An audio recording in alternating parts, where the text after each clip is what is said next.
옛날에는 제가 뭐 이렇게 잡지 관련된 출판사 관련된 일은 별로 얘기를 많이 소개에 많이 안 들어갔는데 요새 또 시대가 시대라고 제가 그 노벨문학상 그 탄 한강 작가가 이제 처음 국제적인 상을 탄 게 채식주의자인데 그 채식주의자가 이제 좀 긴 세 편의 중편 소설을 묶어서 채식주의자로 했는데 그 채식주의자 세 편의 채식주의자로 시작하는데 그 채식주의자가 이제 제가 관여된 잡지에서 처음 발표를 했고 나머지 두 개는 다른 잡지에서 발표해서 묶어서 이렇게 됐고 또 뭐 노벨 문학상 받은 이후에 되게 대표적으로 많이 알려진 소년이 온다도 저희 출판사에서 출판을 한 거여갖고 약간 뿌듯한 것도 있어서 자량금 소개하곤 합니다.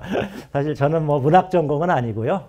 정치 전공인데 창작 방금 소개해드린 창작가 비평 일종의 이제 문학이 기반이긴 하지만 종합 문예지거든요. 그래서 여러 가지 이제 세상 돌아가는 일을 같이 이야기하는 잡지고 그러다 보니까 제가 좀 오래 있다 보니까 어쩌다가 거기 주간도 이렇게 지금 맡아서 일을 하고 있습니다. 오늘은 지금 소개해드린 것처럼 뭐 국제정세, 한반도와 국제정세, 또 세계 속의 한반도 이렇게 보는 데 있어서 여러 가지 각도에서 그걸 볼 수가 있는데 오늘은 약간 중국 쪽의 시각을 좀 넣어가지고 이 세상 돌아가는 것과 이 한반도 문제를 조금 읽어보는 이런 시간을 가질까 합니다. 마침 또 지금 말씀드린 것처럼 선거 결과가 빨리 나와가지고 어쨌든 얘기하기 좀 편해졌어요. 이게 계속 뭐 누구 될지 모른다 하면은 그런 모호성을 남겨놓고 이렇게 이야기하기가 상당히 좀 어려운 측면들이 있었는데 오늘 제가 이제 준비할 때는 그 상황까지 반영이 안 돼 있는데 얘기를 하다가 좀 관련된 부분에서는 그 부분에 대한 선거 결과가 미치는 영향에 대한 저의 생각도 좀 같이 말씀을 드리도록 하겠습니다. 제목은 뭐 이렇게 미중 전략 경쟁과 한중 관계 이렇게 합니다. 그러니까 미중 관계를 여러 가지로 설명을 하는데 지금 제일 일반적으로 쓰는 표현이 전략 경쟁인 것 같아요. 그러니까 한때는 이제 미중 협력 관계라고도 얘기할 수 있는 뭐 조금 전문적인 표현을 사용한다면 미중 협조 관계 이런 표현도 이제 쓰는 경우가 있었습니다. 저도 그런 표현을 썼는데 이제 협조 관계라는 거는 컨설트라고 하는 그 컨설트 시스템이라고 하는 그 영문의 개념들을 갖다 쓰는 거예요. 그러니까 일종의 이제 국제 질서를 여러 가지 관리하는 국제로 돌아가는 방식이 있는데 강대국 몇 개 강대국들이 조율하면서 어떤 질서들을 관리하는 시스템을 보통 컨설트 시스템이라고 이렇게 이제 하는데 미중이 적어도 글로벌 차원은 아니지만 미중 협력이 있었고 미중 협력이 동아시아 정도에서 보면 일종의 두 개 아주 큰 강대국이잖아요. 그 두 개 강대국이 동아시아 질서를 같이 관리하는 의미로서 이제 뭐 협조 체제 이런 표현도 쓸 수가 있습니다. 과거에.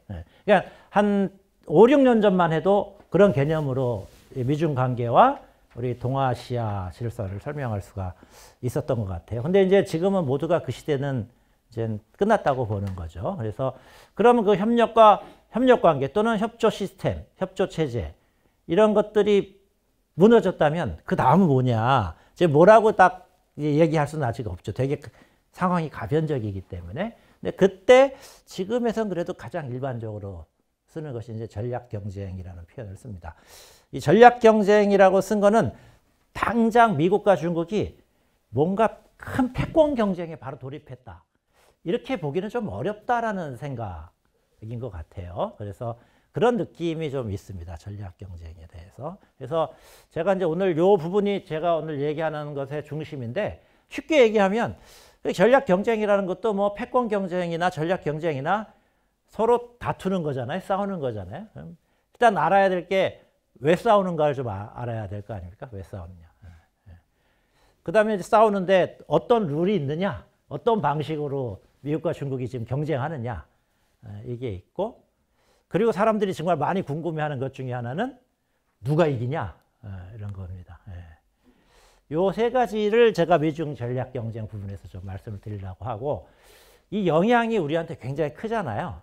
미중 전략 경쟁이 우리한테 미치는 영향 되게 여러 가지로 오고 있습니다. 그죠? 예를 들면 뭐 지난주에 또 북한 문제 갖고 이야기를 했다고 그러는데 거기에도 영향을 미치잖아요. 근데 저는 오늘은 약간 그 부분을 한중 관계를 어떻게 해야 될 것이냐 그럼 그 조건에서 그런 이야기를 하면서 오늘 제 이야기를 좀 마치려고 합니다. 예. 자, 미중 전략 경쟁의 배경이죠. 미국과 중국 왜 경쟁하는가. 예. 제가 쓸 때 왜 싸우는가 이렇게 쓰려다가 아무래도 문서니까 문서에 남을 때는 좀 고상한 표현으로 그냥 가는 게 낫겠다 그러죠. 쉽게 생각하면 왜 싸우는가 이렇게 보시면 돼요. 예.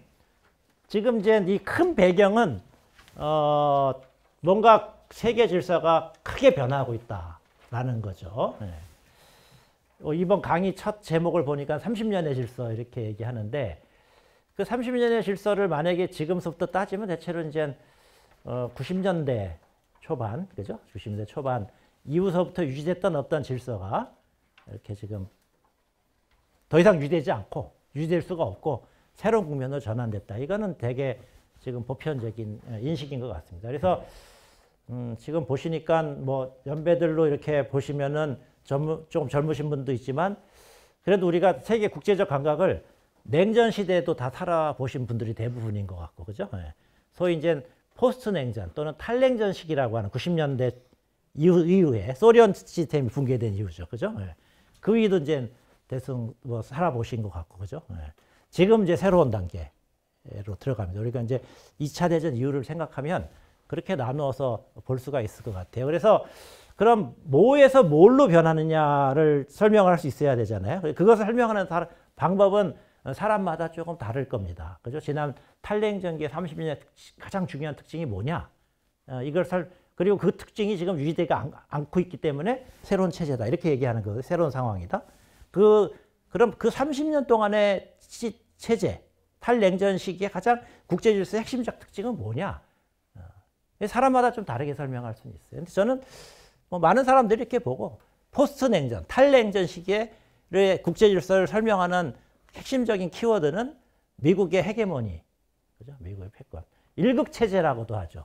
이렇게 힘이 강한 나라가 하나만 있는 체제. 그리고 글로벌라이제이션, 세계화, 지구화, 이 두 가지입니다. 이 두 가지 상황이 이제 그 이전은 그럼 냉전 시기는 무슨 시기냐 이런 개념으로 따지면 보통 냉전 시기는 양극 체제라고 많이 설명을 하잖아요. 그죠? 소련과 미국이 세계를 둘로 나눠가지고 대립하는 구조를 냉전이라고 그랬던 거고, 그 냉전이 무너지니까 양극 체제가 미국 헤게모니처럼 일국 체제로 가고, 일국 체제 하에서 글로벌라이제이션이 세계 지구화가 이제 빠른 속도, 특히 이제 경제적인 영역에서 그죠? 빨리 진행이 됐던 겁니다. 근데 왜 그럼 지금 이 새로운 세계를 얘기하느냐, 새로운 질서를 얘기하느냐, 왜 그게 더 유지되지 않는다고 이야기하느냐. 이 새로운 단계라고 그런 것은 이 두 가지가 저는 변하고 있기 때문에 새로운 상황이다 이렇게 얘기합니다.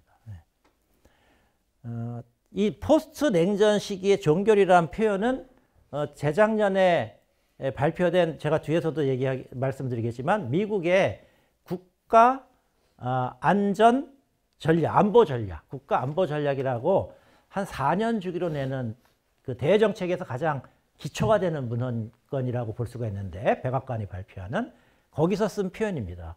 The era of the end of post Cold War era. 그러니까 포스트 냉전 시기의 종결이다. 거기서도 비슷해요. 이런 큰 판단에서 크게 차이가 나지 않습니다. 왜 이 두 가지가 지속되지 않고 변화되는가에 대한 원인은 굉장히 다양한 방식으로 설명을 할 수가 있어요. 미국 헤게모니가 왜 계속 그전에 일극 체제처럼 안정적으로 작동하기 어렵다고 보는가. 이 부분은 제가 뒤에서 좀 말씀드리겠지만 가장 큰 요인은 그 헤게모니에 도전할 수 있는 국가의 등장이죠. 그죠? 중국의 등장입니다. 중국이 어느 정도까지 도전했는가는 제가 조금 뒤에 살펴볼 테고, 그 상황에서 글로벌라이제이션도 지속이 안 돼요. 이건 왜 지속이 안 되느냐? 핵심적으로는 미국 또는 유럽의 주요 국가들에서 글로벌라이제이션이 자신의 이익에 부합하지 않는다고 보는 인식이 굉장히 증가했기 때문입니다. 그래서 왜 그런 현상이 나타난 증거가 영국에서 EU에서 탈퇴한 거, 브렉시트라고 하죠. 그죠? EU에서 영국이 탈퇴하지 않았습니까? 그리고 트럼프가 이번에 두 번째로 대통령이 됐지만 첫 번째 트럼프의 당선. 이게 이제 글로벌라이제이션과 다른 경제 전략들을, 보호주의를 굉장히 앞세웠잖아요. 관세를 높이 쌓고 미국의 산업들을 보호해야 된다. 미국이 과거에는 자유무역의 아주 그죠? 재창조였는데 미국에서 보호주의가 강화되기 시작한 거. 이런 겁니다. 그런 징조가 이미 뭐 전 세계적으로 이렇게 조금 이런 양상으로 나타났어요. 보통 2차 대전 이후에 세계 경제 성장률보다 무역 성장률이 항상 높았습니다. 근데 이제 그게 무역 성장률의 속도가 좀 낮아지기 시작한 거죠. 그리고 이제 특히 그 미국이나 유럽 국가들 내에서 국내적으로 불평등이 심화된 것, 국내적 불평등이 심화된 것, 이런 부분들이 그리고 이런 변화를 만들어낸 것들, 그러니까 그 미국이나 발전 국가에서 글로벌라이제이션이 나의 이익이 되지 않는다라는 어떤 이 생각들을 갖게 만든 원인의 상당수가 사실 중국에 있습니다. 그죠? 중국이 엄청난 수출을 하기 때문에 제조업들을 중국이 가져가기 때문에 그런 선진국들에서 그런 글로벌라이제이션이 자기 이익에 부합하지 않는다라는 생각을 가진 거죠. 그래서 그런 변화들에서 글로벌라이제이션은 제가 생각하기에는 약간 트럼프 이후에 굉장히 큰 중단됐다라고는 얘기는 할 수 없지만 옛날처럼 순탄하게 진행되기는 어려운 상황으로 됐는데 이번에 트럼프의 당선은 사실은 이 글로벌라이제이션의 구조에 아주 결정적인 충격을 준 사안이 아닌가 싶어요. 그래서 분명히 더 글로벌라이제이션의 추세가 더 강화되기는 어려울 것 같고 이게 얼마만큼 깨질 거냐 이런 국면으로 들어간 것이 아닌가 싶습니다. 왜 그러냐면 이번에 어제서부터 오늘 뉴스 미국에서 하는 뉴스들을 이렇게 보면은 결국은 트럼프가 당선돼서 걱정해서 트럼프가 어떤 정책을 필까도 되게 문제지만 사실 민주당이 앞으로 어떤 길을 갈 건가, 미국의 민주당이 어떤 길을 갈 것인가가 되게 중요하거든요. 근데 미국의 민주당은 해리스 부통령은 자기가 지금 싸움을 계속 할 것이다 이렇게 얘기하지만 민주당이 전반적인 이번 선거에 대한 평가는 지금까지 민주당 노선이 틀렸다는 거거든요. 보통 사람들의 생활과 유리됐다. 워킹 클래스랑 우리나라에서는 클래스 계급하면 좀 이상하게 보는데 지금 미국 뉴스에서는 다 워킹 클래스 얘기예요. 공화당 트럼프의 승리는 워킹 클래스를 잡았기 때문이다. 이게 백인 워킹 클래스만이 아니라 흑인이나 소수 인종의 워킹 클래스를 잡았기 때문이다. 히스패닉이나 블랙은 다 원래는 민주당 지지가 압도적인데 히스패닉은 거의 비슷하게 갔고 블랙은 상당히 트럼프가 많이 받은 거예요. 민주당은 계속 인종 문제, 흑인 이런 분들의 비교적 그죠? 자기가 인종 문제에 대해서 좀 해결하려고 한다 이런 입장인데 그 민주당 내의 반성이 그게 그 소수 민족의 워킹 클래스한테는 호소력이 없다. 그래서 그럼 민주당도 만약에 그 워킹 클래스에 호소하는 정책을 강화하잖아요. 물론 이미 그런 조짐들이 나타나긴 했었지만 더 이제 분명하게 민주당도 그 방향으로 간다 그러면은 더 보호주의적인 경향이 강화될 수밖에 없습니다. 그러니까 이런 세계 그 리딩 국가이고 경제 규모도 제일 큰 나라가 보호주의적 정책을 강화시킨다. 이거는 지금 거의 상수로 됐기 때문에 이게 우리한테 일단은 안보 문제를 떠나서 우리한테 큰 도전이죠. 우리는 사실 이 미국 헤게모니와 글로벌라이제이션이라는 탈냉전 시기에 엄청난 경제적 도약을 한 나라거든요. 이 조건이 없어지는 거예요. 이게 굉장히 우리한테 정말 큰 도전입니다. 어떤 방향으로 갈지. 그리고 이런 불안 요인, 구조적 불안 요인, 그죠? 이렇게 세계 질서를 어떤 방식으로 관리하고 움직이는 그 질서가 약화되고 이완되면은 그 내 갈등들이 충돌로 나타나기 시작을 합니다. 그래서 예를 들면 우리가 주요 국가들 사이에 갈등과 무력 충돌이 증가하고 있다. 옛날에는 보여지지 않는 전쟁이 출현하는 거예요. 우크라이나 전쟁도 러시아가 그렇게 유럽이랑 그런 식으로 싸울 거라고는 제가 보기엔 한 5년 전까지만 해도 상상하기 어려운. 그리고 이스라엘이 저렇게 가자 지구에 대한 전쟁을 저런 식으로 할 거라고는 정말 지금도 참 저게 믿기지 않는 방식으로 전쟁이 진행되고 있거든요. 이게 뭐냐면 국제 질서가 어떤 식으로든지 움직이는 보이고 보이지 않는 룰과 규범들이 있는데 그거를 유지시킬 수 있는 힘이 되게 약화된 거죠. 그죠? 그러니까 이제 기존에 있었던 균열 요인들이 그냥 그런 노골적인 충돌로 이제 올라오기 시작하는 겁니다. 그래서 저희들이 이제 보통 이런 상태하면 그 지진에 조금 비유를 해요. 지진이 지각 밑에서 움직이는 그죠? 큰 판이 이게 움직이다가 어떻게 충돌하면 위로 이제 지진들이 발생되는 거 아닙니까? 근데 우리는 잘 안 보이죠. 근데 밑에 어떤 지진이 자주 일어나는 그 지역이 있죠.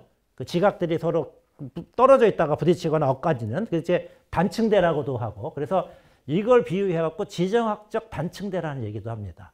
전 세계적으로 보면 지정학적 단층대가 어디 있겠어요. 원래 많이 얘기되던 데가 결국 동유럽, 러시아와 유럽 사이에 그리고 중동 그리고 동북아 한반도서부터 대만까지 이어지는 그러니까 이런 이렇게 질서가 이렇게 안정돼 있을 때는 안정된 것처럼 보이지만 밑에는 분명히 균열이 있었던 거거든요.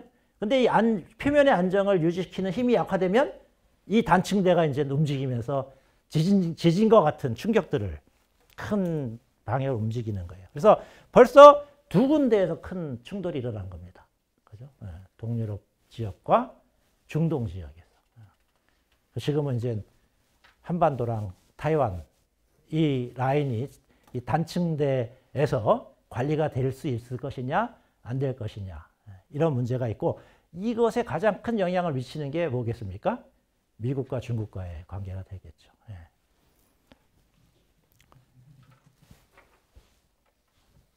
그런 면에서는 굉장히 위험하지만 또 한편은 어떻게 약간 다행인 측면도 있어요. 왜냐하면 둘이 너무 세기 때문에 서로 붙었다가 서로 뒷감당이 안 되는 것에 대한 우려가 경쟁도 치열하지만 경쟁을 하면서도 정말 충돌했을 경우에 그 부담에 대한 두려움도 같이 갖고 있는 상황입니다. 자, 이런 이제 큰 변화인데 실제로 왜 그럼 중국과 미국이 이렇게 싸우느냐는 제 생각에는 결론적으로 말씀드리면 이거는 상당히 역사에서 자주 등장하는 패턴이다. 그죠? 뭔가 헤게모니 국가가 있고 그 헤게모니 국가가 세계를 질서를 지배하는데 거기에 도전하는 능력을 갖추는 국가가 출현하게 되면 항상 이 두 개의 국가들 사이의 관계는 굉장히 경쟁적 관계로 가게 돼 있다라는 겁니다. 이거를 이제 뭐 여러 학자들이 그런 방식 설명한 글을 쓴 게 있는데 그 그라함 앤더슨이라고 하는 케네디 스쿨의 하버드 대학의 교수가 이제 한 10년 전 10년도 더 됐죠. 그 사람이 이제 우리나라 번역이 예정된 충돌로 돼 있나요? 예정된 전쟁 뭐 이런 식의 제목으로 썼고 그 사람이 이제 이런 유사한 상황의 역사를 보니까 한 14개 중에 사례 중에 한 12개는 전쟁을 했더라. 굉장히 비관적인 예측입니다. 근데 그 전쟁까지 안 가더라도 이 대국 기존 헤게모니 국가에 새로운 힘을 갖는 국가가 등장을 하게 되면 첫 번째, 원래 헤게모니 국가가 도전하는 국가에 대해서 뭔가 억제를 시작하죠. 그 힘을 자기 도전하지 못하게. 그리고 뒤에서 올라오는 국가는 이 뒤에서 올라오는 국가들의 입장에서 보면 기존의 질서가 그 헤게모니 국가에 의해서 만들어져 있을 거 아니에요. 그러니까 그 질서에서 자기가 뭔가 불만을 갖는 영역들이 있습니다. 그것을 교정하려고 하죠. 이 두 국가의 이런 상호작용이 굉장히 치열한 경쟁 관계로 갈 수밖에 없게 만듭니다. 그래서 사실은 누가 싸우느냐 이렇게 왜 싸우느냐 이렇게 얘기하면 우리가 이제 도덕적으로 접근하면 누가 더 나쁜 놈이냐? 왜 싸우는데 누가 더 나쁜 놈이지? 이렇게 이제 먼저 판단을 할 거 아닙니까? 주변에. 근데 사실 국제정치에는 그게 큰 의미는 없습니다. 이 구조적 상황이 그런 갈등 관계를 만들어내기 때문에. 물론 매우 국지적인 상황, 특정한 상황에서는 누가 더 공세적이거나 공격적으로 한 이런 국면들이 있을 수가 있습니다. 근데 제가 보니 이건 계속 바뀌어요. 어쩔 땐 미국이 더 공세적이다가 어쩔 땐 중국이 더 공세적이다가.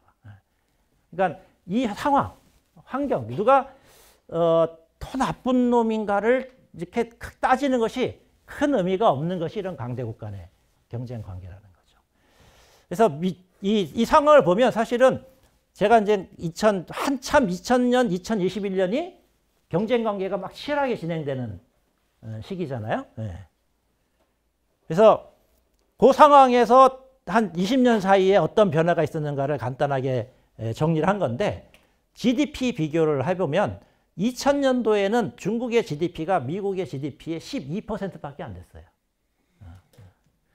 2000년만 해도 뭐 중국이 꽤 발전한다고 사람들이 이제 인지하기 시작할 때 아닙니까? 근데 12%밖에 안 돼요. 한 8분의 1이나 9분의 1 정도. 근데 2021년도에 가게 되면 77%까지 GDP가 접근을 합니다. 그리고 이제 뒤에 거는 보통 우리가 국가 간의 경제력을 비교할 때 앞에 거는 환율 환산을 하는 거예요. 왜냐하면 모든 나라의 통계는 자국 화폐로 통계를 먼저 하잖아요. 우리도 한국의 GDP를 추산을 하면 한국에서 원화로 한국의 GDP를 집계를 합니다. 그죠? 국제 비교를 하려니까 달러 기준으로 해야 되는 거에서 그 해에 평균 환율로 달러로 환산을 해요. 그죠? 그래서 달러로 비교를 하게 됩니다. 보통 이제 국제 비교를 할 때. 근데 이런 비교 방식이 경제 발전 단계에 따라서 이 같은 화폐가 갖는 국내에서 갖는 구매력을 제대로 반영하지 않는 경우가 있어요. 쉽게 얘기하면 우리나라에서는 10,000원 갖고 수박 한 통 사기 어려운데 그러면 10,000원 10달러로 치면은 10달러 가지고 우리나라에서 수박 한 통 사기 어려운데 중국에서는 10,000원 가지고 수박을 4통은 살 수 있습니다. 그럼 같은 화폐 가치가 아니죠. 4배의 구매력을 더 갖고 있는 거예요. 그래서 그 나라의 생활 수준에 대한 비교를 조금 더 보완적으로 너무 달러 환산이 단순하다 해서 하는 게 이제 저 PPP라고 하는 구매력을 반영한 이렇게 해서 이것도 다 국제기구에서 PPP도 다 통계를 같이 냅니다. 이 PPP 구매력 지수로 하면은 중국이 한 2014년, 15년 단계에서부터 미국의 GDP를 넘어섭니다. 그죠? 이게 쭉 이렇게 보여줘서 그렇지만 이런 변화가 굉장히 가속화된 시기는 2008년도에 미국의 금융위기예요. 그 뒤에 중국은 지속적으로 빠른 고도 성장을 당분간 상당 기간 유지했고 미국과 서구 국가들은 되게 침체됐잖아요. 이 사이에 이렇게 되는 겁니다.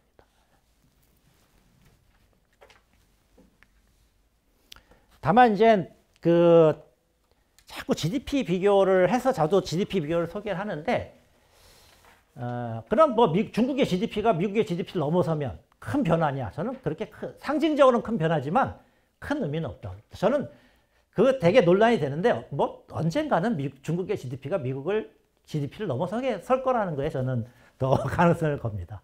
그렇지만 GDP가 만약에 중국의 GDP랑 미국의 GDP가 똑같다고 치면 그럼 어떤 상황이냐? 그래도 인구를 따져보면 중국의 인구가 현재로 보면 쉽게 얘기하면 미국 인구의 5배거든요. 5배, 4배 정도, 4배입니다. 그러니까 1인당 GDP로 따지면 4분의 1 수준이 되는 거예요. 그러니까 1인당 발전 수준으로 따지면은 중국이 아직 사실 미국과 쫓아가기엔 상당히 격차가 있는데 문제는 국제사회는 국가 간의 경쟁적 측면이 있거든요. 저 정도 규모가 있으면 그만큼 또 국방력을 쓸 수가 있고. 그러니까 미국은 이미 중국을 견제해야 될 대상으로 이제 간주하기 시작한 겁니다. 2010년대 들어와서는. 심각한 도전이 될 수가 있다. 근데 중국 사람들은 뭐 그걸 좋아하는 사람도 있지만 일부는 아니 격차가 있는데 왜 우리를 이렇게 심하게 경쟁자로 보느냐 이렇게 생각하는 사람들도 있을 수 있어요. 이런 문제들 때문에. 그래서 요거를 제가 보여드린 거는 뒤에서도 제가 한번 말씀드리겠지만 GDP가 중국이 미국을 앞섰다고 해서 그럼 그 다음에 당장 중국이 미국을 앞서서 세계 리더가 될 거냐? 그럴 가능성은 높지 않다라는 겁니다. 왜냐하면 그렇게 돼도 중국의 1인당 GDP 수준은 세계에서 그렇게 높은 수준이 아니거든요.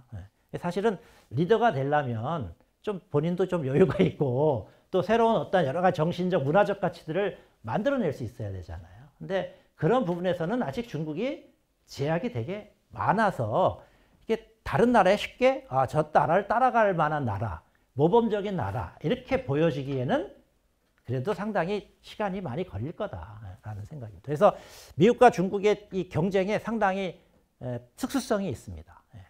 그건 제가 조금 이따가 다시 말씀을 드리고, 뭐 이거는 그냥 1인당 GDP의 수준이 어느 정도인가, 혹시 제가 1인당 GDP 얘기하니까 다른 나라랑 비교했을 때 중국의 수준은 아직 좀 낮다라는 것을 보여주기 위해서 이렇게 PPT를 갖고 왔습니다. 군사비는 한 미국 경제 규모보다는 그렇게 많이 쫓아가지 못했어요. 아직까지도 한 절반 정도, 절반 이하입니다. 2030년대까지 아마 절반이나 60% 정도는 갈 수 있을 것 같아요. 그럼 아직 군사적으로 보면 그동안 지출된 스톡이라고 그러죠. 그동안 쭉 지출돼 있었던 양. 이건 프로고 올해 한 해의 흐름을 보여준 거고, 그 이전까지 축적된 것까지 비교하면 미국과 중국의 군사력 격차는 아직 크다고 봐야 되죠. 크다고 봐야 되는데, 다만 미국이 중국의 군사력 증강에 대해서 약간 도전으로 생각해야 될 이유는, 미국은 군사비를 전 세계에 다 뿌리잖아요. 그죠? 중국은 자기가 필요한 지역에만 집중할 수가 있습니다. 그럼 중국이 제일 지금 군사비를 집중하고 있는 나라는 지역은 어디겠어요? 타이완, 남중국해 이 방향이 되겠죠. 연해 지역이. 두 번째는 어딜까요? 이게 보통 이제 군사비 제일 많이 쓰는 거는 영토 분쟁이나 방어해야 될 때가 있는데 아닙니까? 어딜까요? 지금은 러시아 쪽이 옛날에는 되게 중요했죠. 근데 러시아 쪽은 지금 부담이 많이 줄였습니다. 이게 중국과 러시아 관계가 좀 좋아졌잖아요. 그러니까 이 냉전 시기 때 러시아랑 관계가 안 좋아져 갖고 70년대에는 중국한테 러시아가 주적이었어요. 오히려 국경이 개인 국경이고 러시아의 기갑부대가 국경에 와 있었거든요. 그걸 어떻게 감당하나. 그래서 중국이 72년도에 닉슨을 불러가지고 중국과 관계를 개선한 겁니다. 미국과 관계를 개선한 겁니다. 미국은 당시에 베트남 전쟁 때문에 어려웠어요. 또 다른 지역에서 소련이랑 경쟁이 힘듭니다. 그러니까 미국도 중국을 끌어들일 필요가 있었고, 중국도 러시아 위협을 견제해야 되기 때문에. 그 중국과 러시아 관계가 나쁜 이유는 여러 가지의 역사적 라이벌리도 있었지만 사실은 도와서는 국경 분쟁이죠. 그래서 중국과 러시아의 국경은 2007년, 8년도를 계기로 해서 완전히 해결됐습니다. 그게 지금 러시아와 중국이 협력 관계를 맺을 수 있는 중요한 이유예요. 그래서 그 지역에 대한 국방력에 대한 부담은 상당히 줄어들었죠. 더군다나 러시아가 지금 우크라이나 전쟁을 하고 있으니까 더더군다나 그죠? 두 번째, 그래서 원래는 굉장히 컸는데 탈 행정에 그 부담은 중국이 상당히 줄어들었다. 대신 지금 많이 차는 데가 인도와의 국경입니다. 인도와의 국경. 이게 국제 정세가 그렇게 움직이잖아요. 그죠? 그러니까 러시아 갖고 중국을 미국이 견제하기 또 어렵단 말이에요. 미국과 러시아 관계를 생각하면.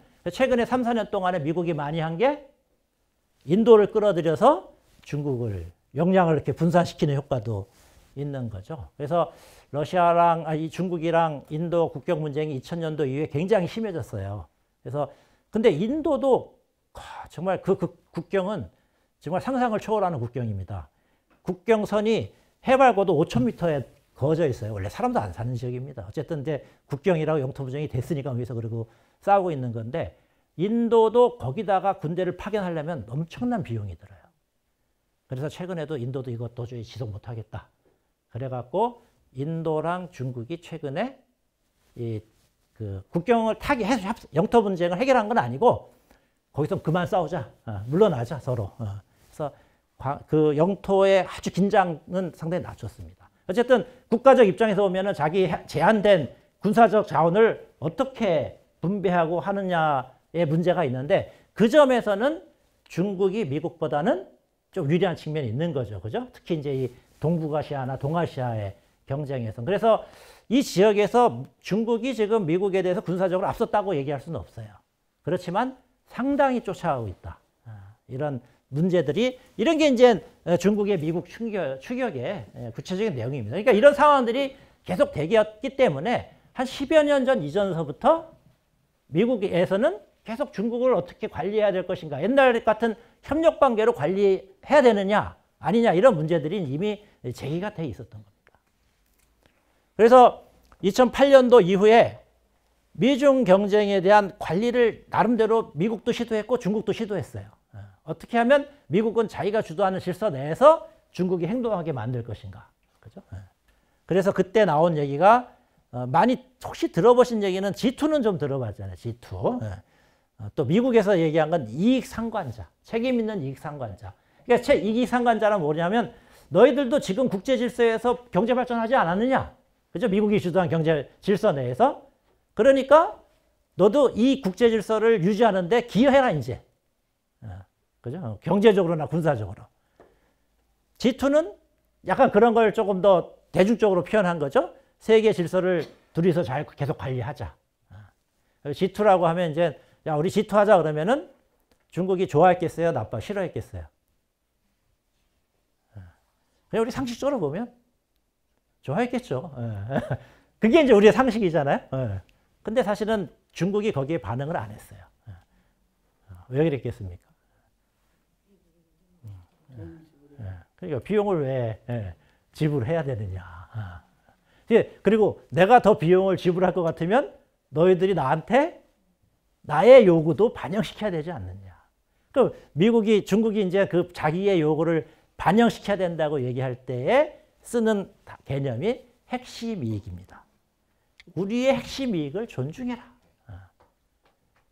근데 이제 핵심 이익이 뭔가 정의하기가 좀 어렵겠죠. 중국은 그걸 뭐라고 얘기하지만, 그래서 중국은 G2나 이익상관자에 대해서 약간 거리를 두면서 우리가 새로운 대국관계, 충돌하지 않는 대국관계가 돼야 되는데 니들이 우리의 핵심 이익만 존중하면 우리 잘 될 거다.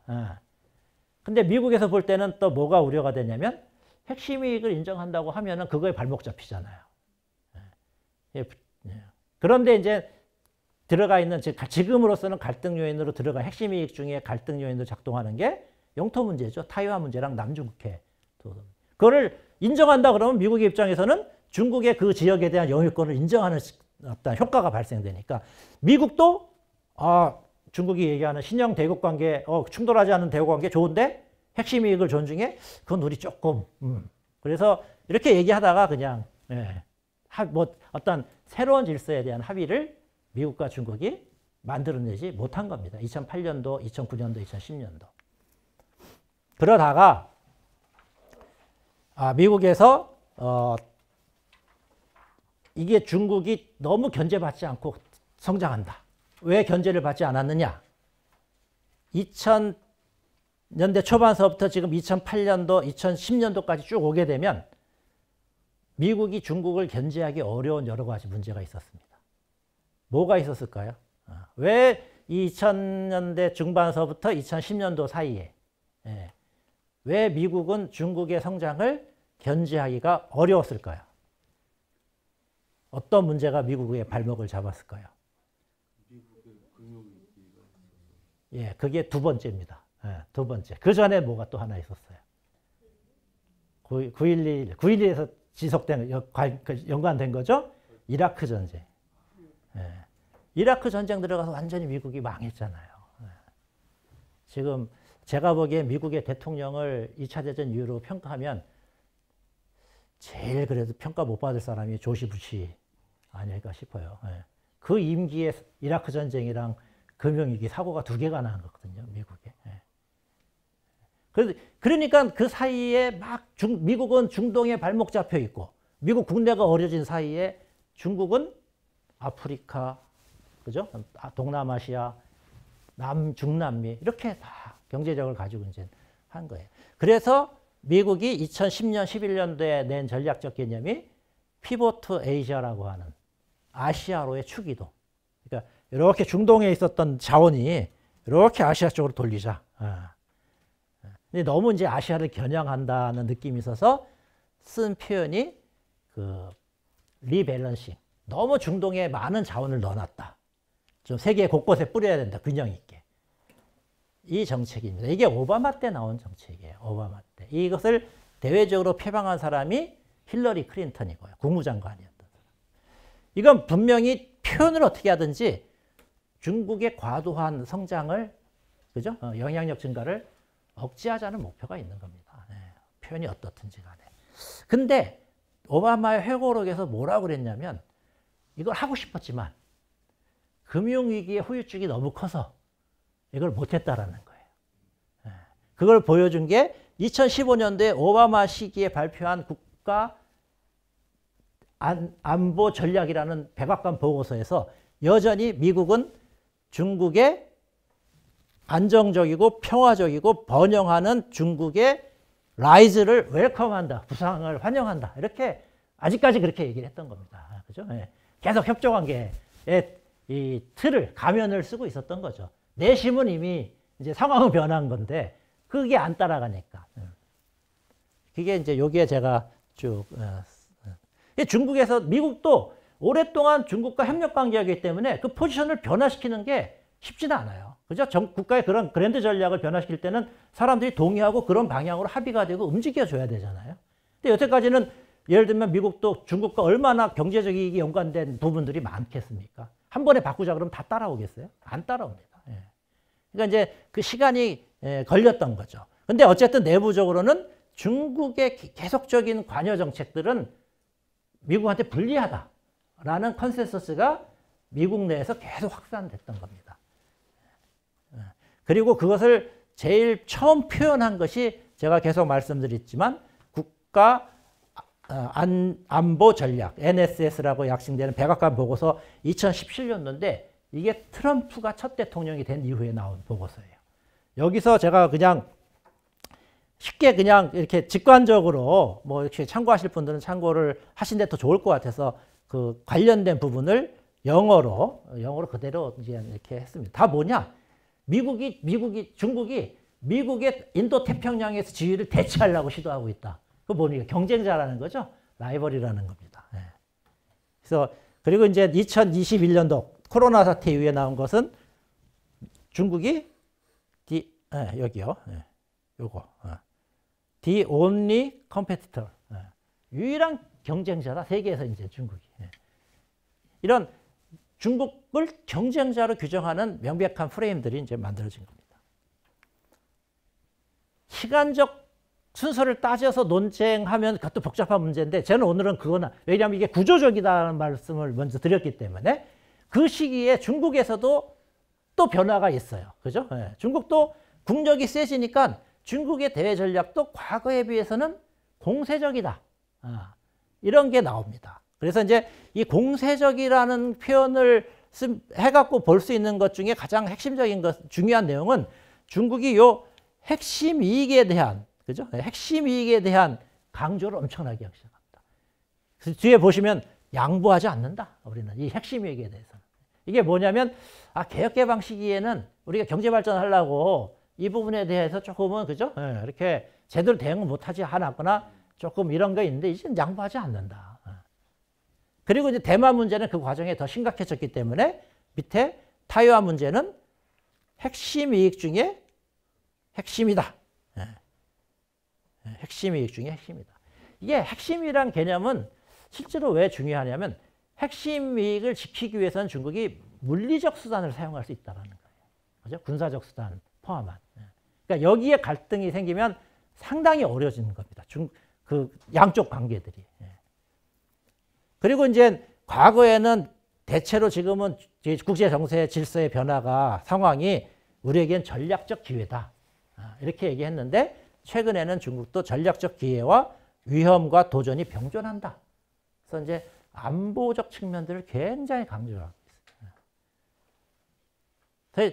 그럼 약간 여기서 그런 이야기는 뭐 조금 할 수는 있어요. 그러니까 미국도 그렇게 중국을 경쟁자로 보기 시작하고 중국도 핵심 이익을 지켜야 된다는 좀 공세적인 대외 정책들을 이제 하게 되는데 누가 더 먼저 움직이느냐, 누가 퍼스트 무버냐, 이게 더 나쁜 놈이죠, 그죠? 상황을 악화시킨. 그렇게 따져서 논의도 할 수 있습니다. 그렇지만 제가 보기엔 아주 그건 중요한 것 같지는 않다. 이 구조가 계속 양쪽을 이 방향으로 움직이게 만들고 있는 거죠. 그래서 이제 아까 앞에서 얘기했던 것처럼 강대국 정치의 비극이라고 하는 미어샤이머라고 하는 시카고대 석좌 교수죠. 이 아주 현실주의적 정치학자입니다.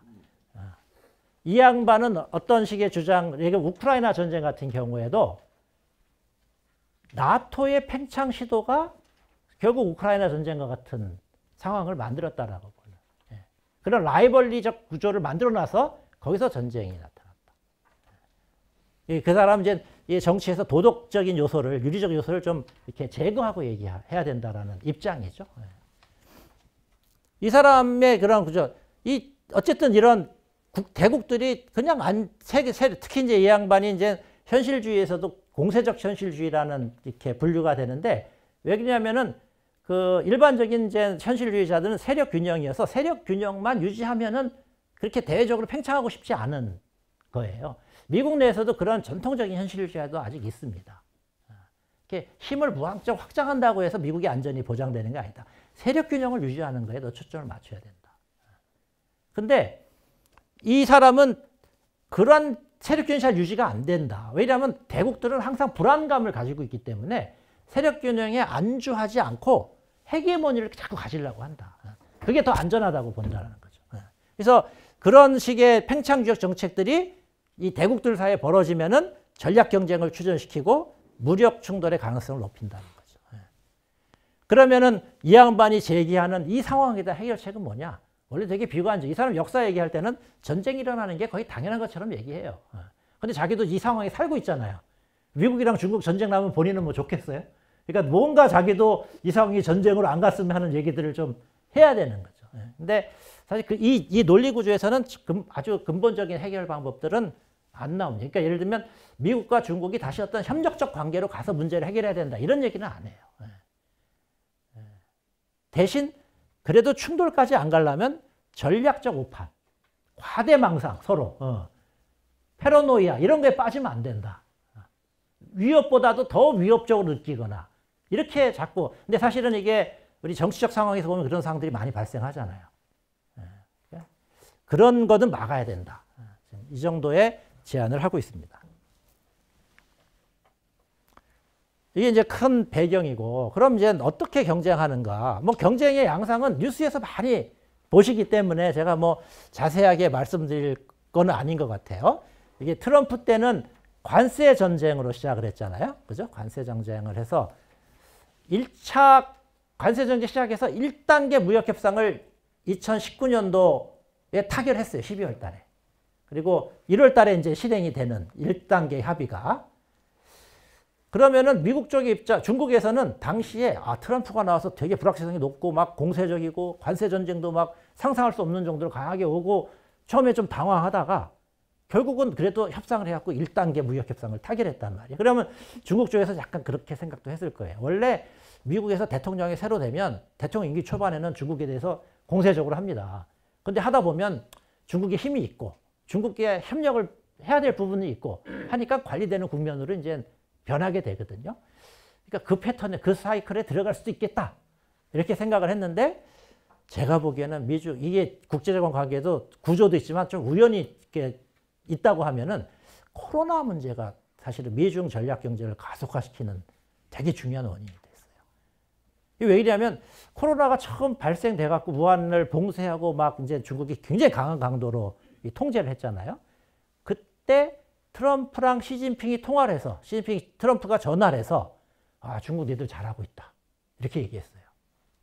근데 그 입장이 언제 바뀌냐면 2월 하순에서부터 3월 초까지 미국에서 그냥 엉망이 되는 거예요. 코로나가 통제가 안 되고 사람 엄청 죽어가고. 그러니까 트럼프가 대통령이잖아요. 그 책임을 어딘가는 넘겨야지. 그래서 그때서부터 무한 바이러스다. 중국이 이렇게 해서 사실 2000년도에 트럼프가 낙선한 중요한 원인은 그 2000년 내내가 미국이 코로나를 엄청나게 어려움을 겪었고 대선하기 직전에 트럼프 본인이 대선이 아니라 선거 한 10월 달인가요? 10월 달에 트럼프 본인이 코로나에 걸렸었잖아요. 저는 그것도 중요한 원인이라고 봐요. 근데 어쨌든 무역 관세 전쟁이 과거보다는 대규모로 진행이 됐고 그게 관세로만 끝이지 않고 기술 경쟁으로 가잖아요. 주요 핵심 기술에 대한 통제. 그죠? 미국에서. 지금 바이든 정부는 그럼 들어와서 어떻게 했느냐. 바이든 정부 내에서 일부는 트럼프 시기에 있었던 관세 인상에 대해서 좀 부정적이었어요. 왜냐하면 관세가 인상된다는 것은 사실은 당장은 그 관세 인상의 비용을 누구한테 전가되겠어요? 국민, 소비자들한테 가게 돼. 물가가 오르는 거예요. 지금 바이든 행정부가 지금 제가 생각해 상식적으로 보면 저도 미국 정치 전문가는 아니지만 상식적으로 그냥 볼 때 미국의 성장률이 좋아요. 경제 성장률이 지금 좋습니다. 그리고 주가도 되게 높아요. 근데 왜 그럼 경제 지표 실업률도 높지 않아요. 낮은 편에 속해요. 이 핵심적인 지표가 다 좋아요. 경제적으로. 근데 왜 현직이 선거에서 지냔 말이에요. 테이블 물가, 밥상의 물가, 밥상 물가. 사람들이 그거에 대한 이게 굉장히 저항감이 큰 거거든요. 그러니까 인플레 좀 낮추려면은 관세를 낮춰야 이게 좀 조금이라도 다 해결은 안 되지만 돈이 찍어서 생기는 다 해결은 안 되겠죠. 근데 그런 생각도 할 만하고 일부는 그렇게 얘기했어요. 근데 결국은 바이든도 관세 인하는 못했습니다. 왜? 미국 내에서 이미 중국에 대한 비판적 여론들이 굉장히 강화됐기 때문에. 그리고 다만 관세를 상당 기간 추가한 게 없었고 바이든은 기술, 핵심 기술에 대해서 미국 중심의 공급망을 다시 구축하겠다.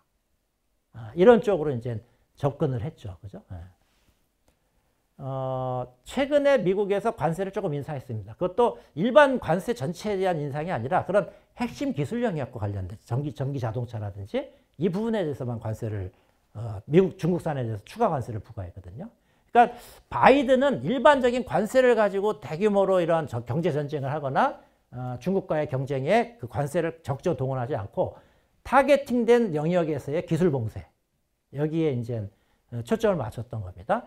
지금 트럼프가 이 상황은 중국이 이제 어느 정도 이제 적응을 해놨어요. 그죠? 네. 어렵긴 하지만 불편하긴 하지만 예상 가능해요. 지금 이제 트럼프가 되면 중국이 골아픈 거는 이게 또 예상이 무슨 일이 벌어질지 모르는데 트럼프는 접근 방법이 뭐냐면은 모든 상품에 관세를 인상하겠다는 겁니다. 그죠? 10%. 그거는 모든 상품의 대부분의 나라에 대해서. 우리나라도 거기에 들어갑니다. 그리고 거기에 중국에 대해서는 60%까지 더 인상하겠다. 그러니까 이러면은 정말 60% 전 품목에 대한 60% 관세 인상이다. 그럼 뭐 글로벌라이제이션은 완전히 끝나는 거죠. 근데 그것까지는 뭐 가지 않을 것 같다. 근데 트럼프 스타일이 그렇잖아요. 우리 좀 질문을 봤지만 일단 카드를 세게 칩니다. 그죠? 그래야 자기가 협상에서 유리한 입지에 설 수 있다고 보기 때문에. 근데 그 카드를 세게 치다가 거기서 뭔가 문제가 발생할 수 있잖아요. 불확실성이 그만큼 단기적으로는 지금 또 높아져 있는 상황입니다. 중국은 이제 기술 자립하겠다고 하고요. 그 다음에 지정학 갈등도 지금 우리가 있는 데는 타이완 문제랑 남중국해 갈등이 계속 증가를 하고 있죠. 그리고 뭐 제도 가치 갈등은 뭐 많이들 보시는 거니까, 그렇죠? 민주주의와 권위주의의 대립 구도를 가지고 이제 미국이 중국을 압박을 한 거고. 이거는 바이든 시기에 더 강화됐죠. 그죠? 트럼프는 상대적으로 이 부분에서는 조금 약할 겁니다. 그래서 중국이 볼 때는 바이든과 트럼프 비교하면은, 해리스와 트럼프를 비교하면 이제 해리스도 기본적으로는 계승하고 있으니까 바이든 정책을. 그럼 딱 누가 특별히 좋다 이렇게 얘기하기 실제로 어려워요. 다 요거는 요쪽이 좋은데 요건 요쪽이 나쁘고 뭐 이런 식의 이제 해서 오히려 중국은 준비한다 그러면 그 시나리오들을 준비하겠죠. 그죠? 어떤 부분에서 리스크가 커지고 어떤 부분에서는 조금 더 우리가 좀 편하게 움직일 수 있고. 이런 것들이 이제 그 최근에 나타난 새로운 변화입니다. 그러니까 이쪽에 회색으로 네모져 있잖아요. 타이완 양안 관계에서의 긴장은 계속 고조됐단 말이에요. 타이완에서 독립 분위기가 증가하면서 중국은 그걸 용납할 수 없다라는 입장이니까 계속 그거 관련된 힘겨루기나 이런 것들이 계속 증가했습니다. 근데 요 왼쪽에 그 회색으로 네모되어 있는 거 있잖아요.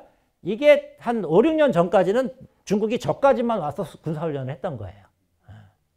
근데 뭐 기억하시는 분 있을지 모르겠지만 재작년인가 낸시 펠로시가 이번에 20선 했어요. 아주 여성 샌프란시스코의 진보를 대표한다고 하지만 엄청난 진보 기득권입니다. 예. 그래서 그 양반이 하원 의장이었잖아요. 그 양반이 이제 타이완 가고 난 다음에 중국이 더 공세적으로 움직인 거예요. 그래서 최근에 군사훈련, 그때서부터 군사훈련 양상을 보면 저렇게 둘러싸고서 거기서 군사훈련을 하는 겁니다. 그러니까 이것도 일종의 이제 이런 상호작용이 됐는데 이게 제가 보기에는 타이완의 부담을 굉장히 증가시키고 있는 상황입니다. 남중국해, 타이완은 그래도 좀 이렇게 다니시기도 할 수 있고, 그러니까 대충 남중국해 상황은 한국 사람들 아는 사람 별로 없어요. 저도 뭐 어렵습니다. 근데 남중국해에 대해서 남중국해 어떤 상황인가는 좀 알아둘 필요가 있는 게 이게 남중국해의 섬인지 암초인지 하는 겁니다. 그럼 보시면 알겠지만 누가 한 사람이 점령하고 있는 데가 아니에요. 남중국해는. 지금 밑에 있는 것처럼 베트남, 중국, 필리핀, 말레이시아, 타이완 이 나라들이 각각의 색들이 다르게 표시되어 있죠. 이렇게 다 따로 이렇게 들어가 있습니다. 지그재그식으로. 중국이 저 중에 몇 개의 섬을 확보하고 있는 거예요. 이 암초에 가까운 섬들을 자기의 영유권 주장을 하기 위해서 저렇게 다 들어가서 있습니다. 이게 누가 이 지역에 대해서 독자적인 영유권을 다 행사하는 것은 제가 보기에는 거의 불가능할 거예요. 앞으로도. 다만 필리핀이 제일 문제인데 필리핀은 요 제일 자기가 가까운 섬들에 대해서도 다른 나라들, 중국을 포함해 다른 나라들 다 접근을 많이 해 있거든요.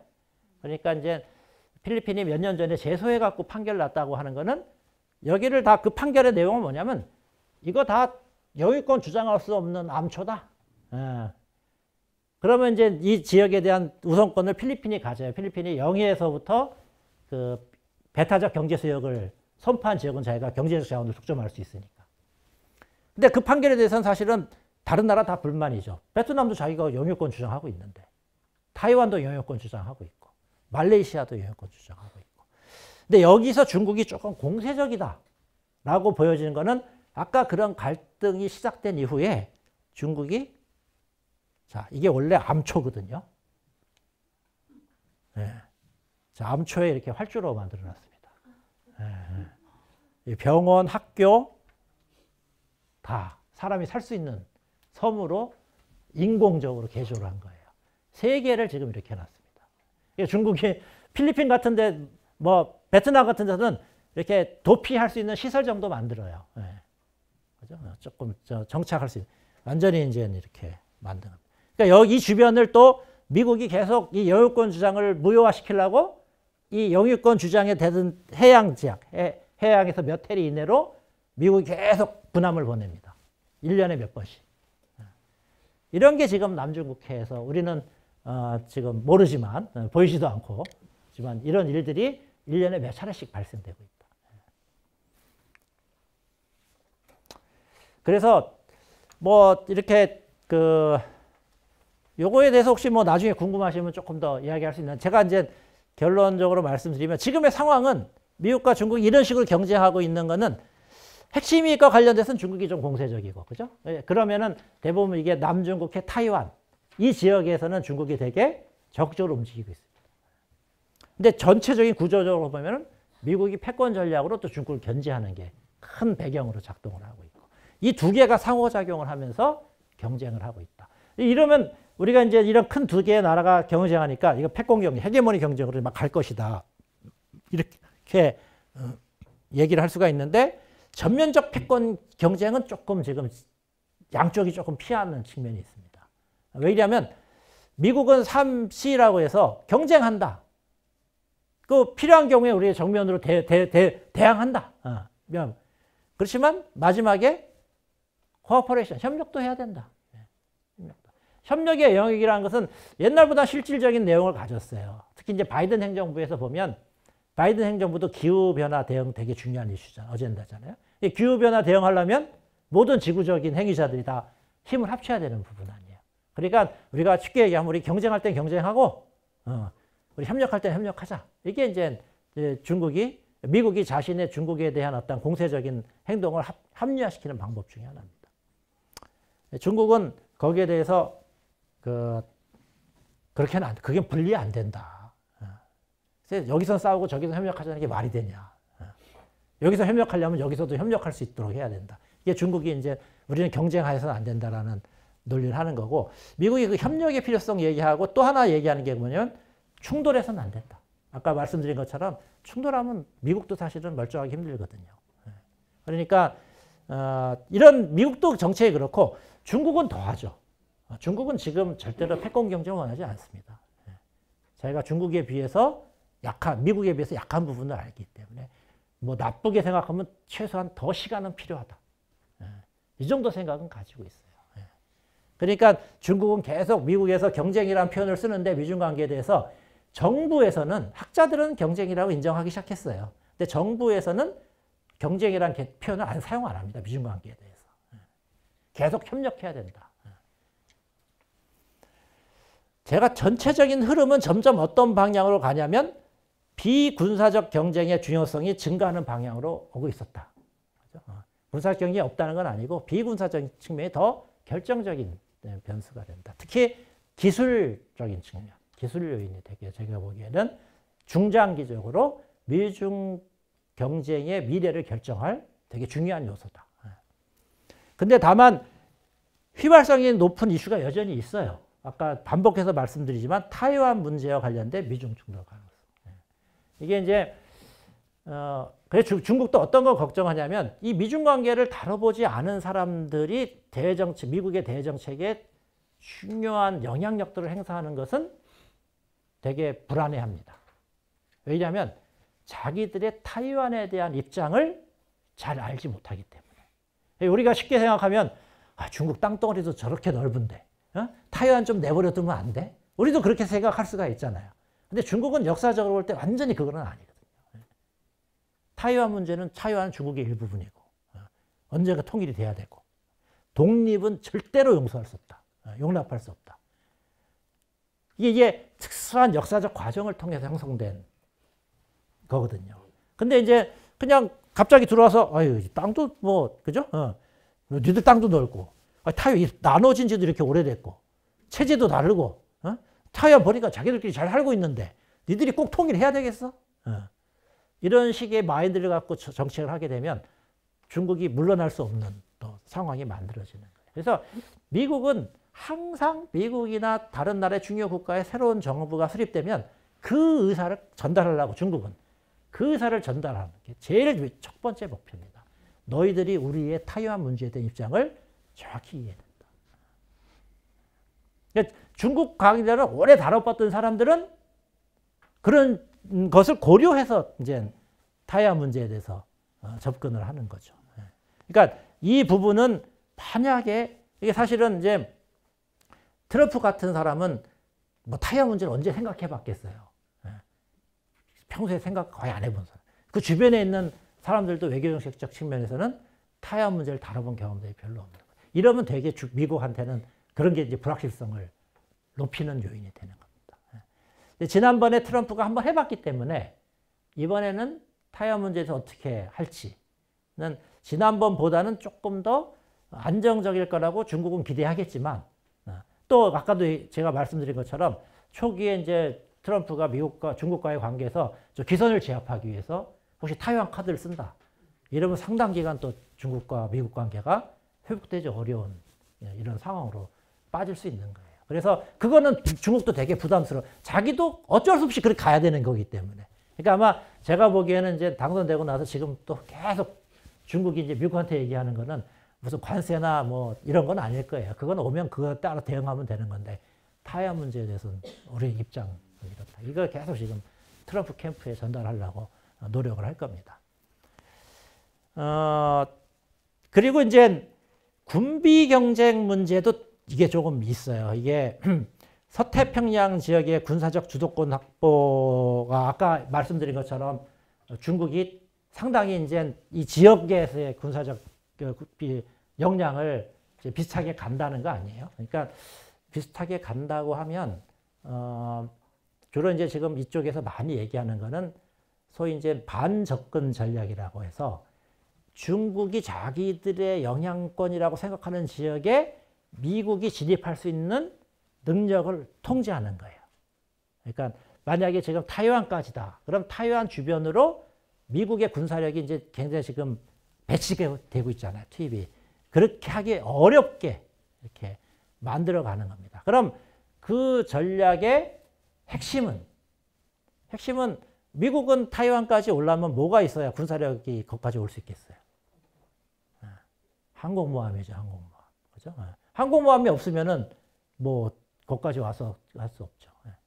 그러니까 예를 들면은 항공모함을 타격할 수 있는 미사일. 그럼 이제 본토에서 쏘면은 그 한 중거리 미사일 정도가 되는 수천 킬로미터의 사정거리를 갖는 미사일인데 항공모함은 움직이잖아요. 그러니까 바다에서 움직이는 항공모함을 타격할 정확도를 갖는 미사일. 그거를 중국이 가지고 있다고 생각을 해보세요. 유사시에 미국 군대가 거기까지 가겠어요? 안 가겠어요? 못 갑니다. 그러면. 가려면은 그 능력을 제거하고 가야 되죠. 그 능력. 중국 내에 있는, 중국의 그 능력 제거하기 어렵잖아요. 본토에 땅이 넓은데 미사일 기지를 여러 군데 둘 수가 있고 그 미사일도 이동하고 다닐 테니까. 또는 잠수함이죠. 잠수함으로 접근, 반접근 전략이라고. 반접근 거부 전략이라고 하는데. 그러니까 이런 식의 이제 군사적인 게 이제 생기는 거예요. 그러니까 이것에 대응하기 위해서 미국이 지금 최근에 생각하고 있는 그 문제는 뭐냐면은 중거리 미사일을 그러면 우리도 이 지역에 배치해야 되겠다. 그죠? 중거리 미사일. 중국의 중거리 미사일을 대응할 수 있는 중거리 미사일을 우리도 이 지역에 갖춰야 되겠다. 어디다 놓겠어요? 한국, 일본, 그죠? 뭐 타이완은 정말 그거는 전쟁 바로 하자는 얘기니까 그렇게 먼저 얘기 안 할 테고. 후보 지역들입니다. 후보 지역들. 근데 그거 너무 쌓이니 여기에 중거리 미사일은 한국의 중거리 미사일 쏘면 누구한테 가는 거예요? 중국한테 가는 게 너무나 명백하잖아요. 이게 서로 엄청난 부담. 그거는 의도가 너무 명확하기 때문에.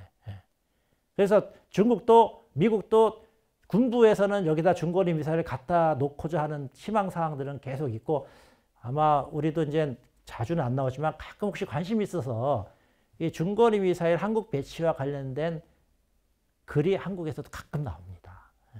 이거는 되게 심각한 이제 군사적 대립 구조로 가는 거예요. 지금 중거리 미사일이 어디에 갔냐면 필리핀에 갔어요. 필리핀에. 좀 멀죠. 그래도 이제 하나씩 한 발씩 이렇게 들어오는 겁니다. 필리핀에 올해 4월 달에 들어갔거든요. 왜냐하면 지금 필리핀이랑 남중국해 영유권 분쟁이 중국이랑 필리핀이 제일 심하게 했어요. 한 2년 동안. 그러니까 필리핀도 미국을 끌어들입니다. 그죠? 그러니까 그게 돼서 같이 연합 군사훈련을 하고, 미국에서 필리핀에 무기도 많이 공급해주고, 뭐 파는 거겠지만. 그리고 올해 4월인가에 필리핀과 미국의 군사훈련 때 훈련용이라고 하고 미국의 중거리 미사일 한 시스템이 필리핀에 들어갔어요. 그리고 들어간 이후에는 9월 달쯤에는 나올 거다라는 뉴스가 계속 흘러나왔는데 나왔겠어요? 안 나왔겠어요? 안 나오고 있습니다. 그게. 그러니까 지금 이제 이 군비 경쟁하면은 지금 서태평양지에서 여러 가지 차원에서 군비 경쟁하지만 제일 민감한 이슈가 되고 있는 것은 중거리 미사일 문제다. 미국 쪽에서는 중국에서 증가하는 중거리 미사일을 대항할 마땅한 수단이 없다라는 게 군부에서 계속 이 지역에 대한 중거리 미사일 배치의 필요성들을 이야기해요. 근데 이게 그런 것들이 계속 커지는 이유는 사실 타이완 문제를 매기로 해서 그게 이제 계속 재생산되는 거거든요. 그리고 이제 마지막은 휘발성과 관련돼서는 이게 국내 정치가 어떤 시기에 영향을 미치는 것. 그죠? 이 미국과 중국 양쪽에 다 있습니다. 그죠? 어떤 나라든지 큰 어려움이 발생되면 정치적으로 그 문제를 외부로 돌리려고 하는 이런 성향이 있을 수가 있잖아요. 그래서 이런 부분들이 휘발성이 높은 이슈입니다. 근데 이 부분에 대해서는 미국과 중국이 다 인지하고 있어요. 인지하고 있어요.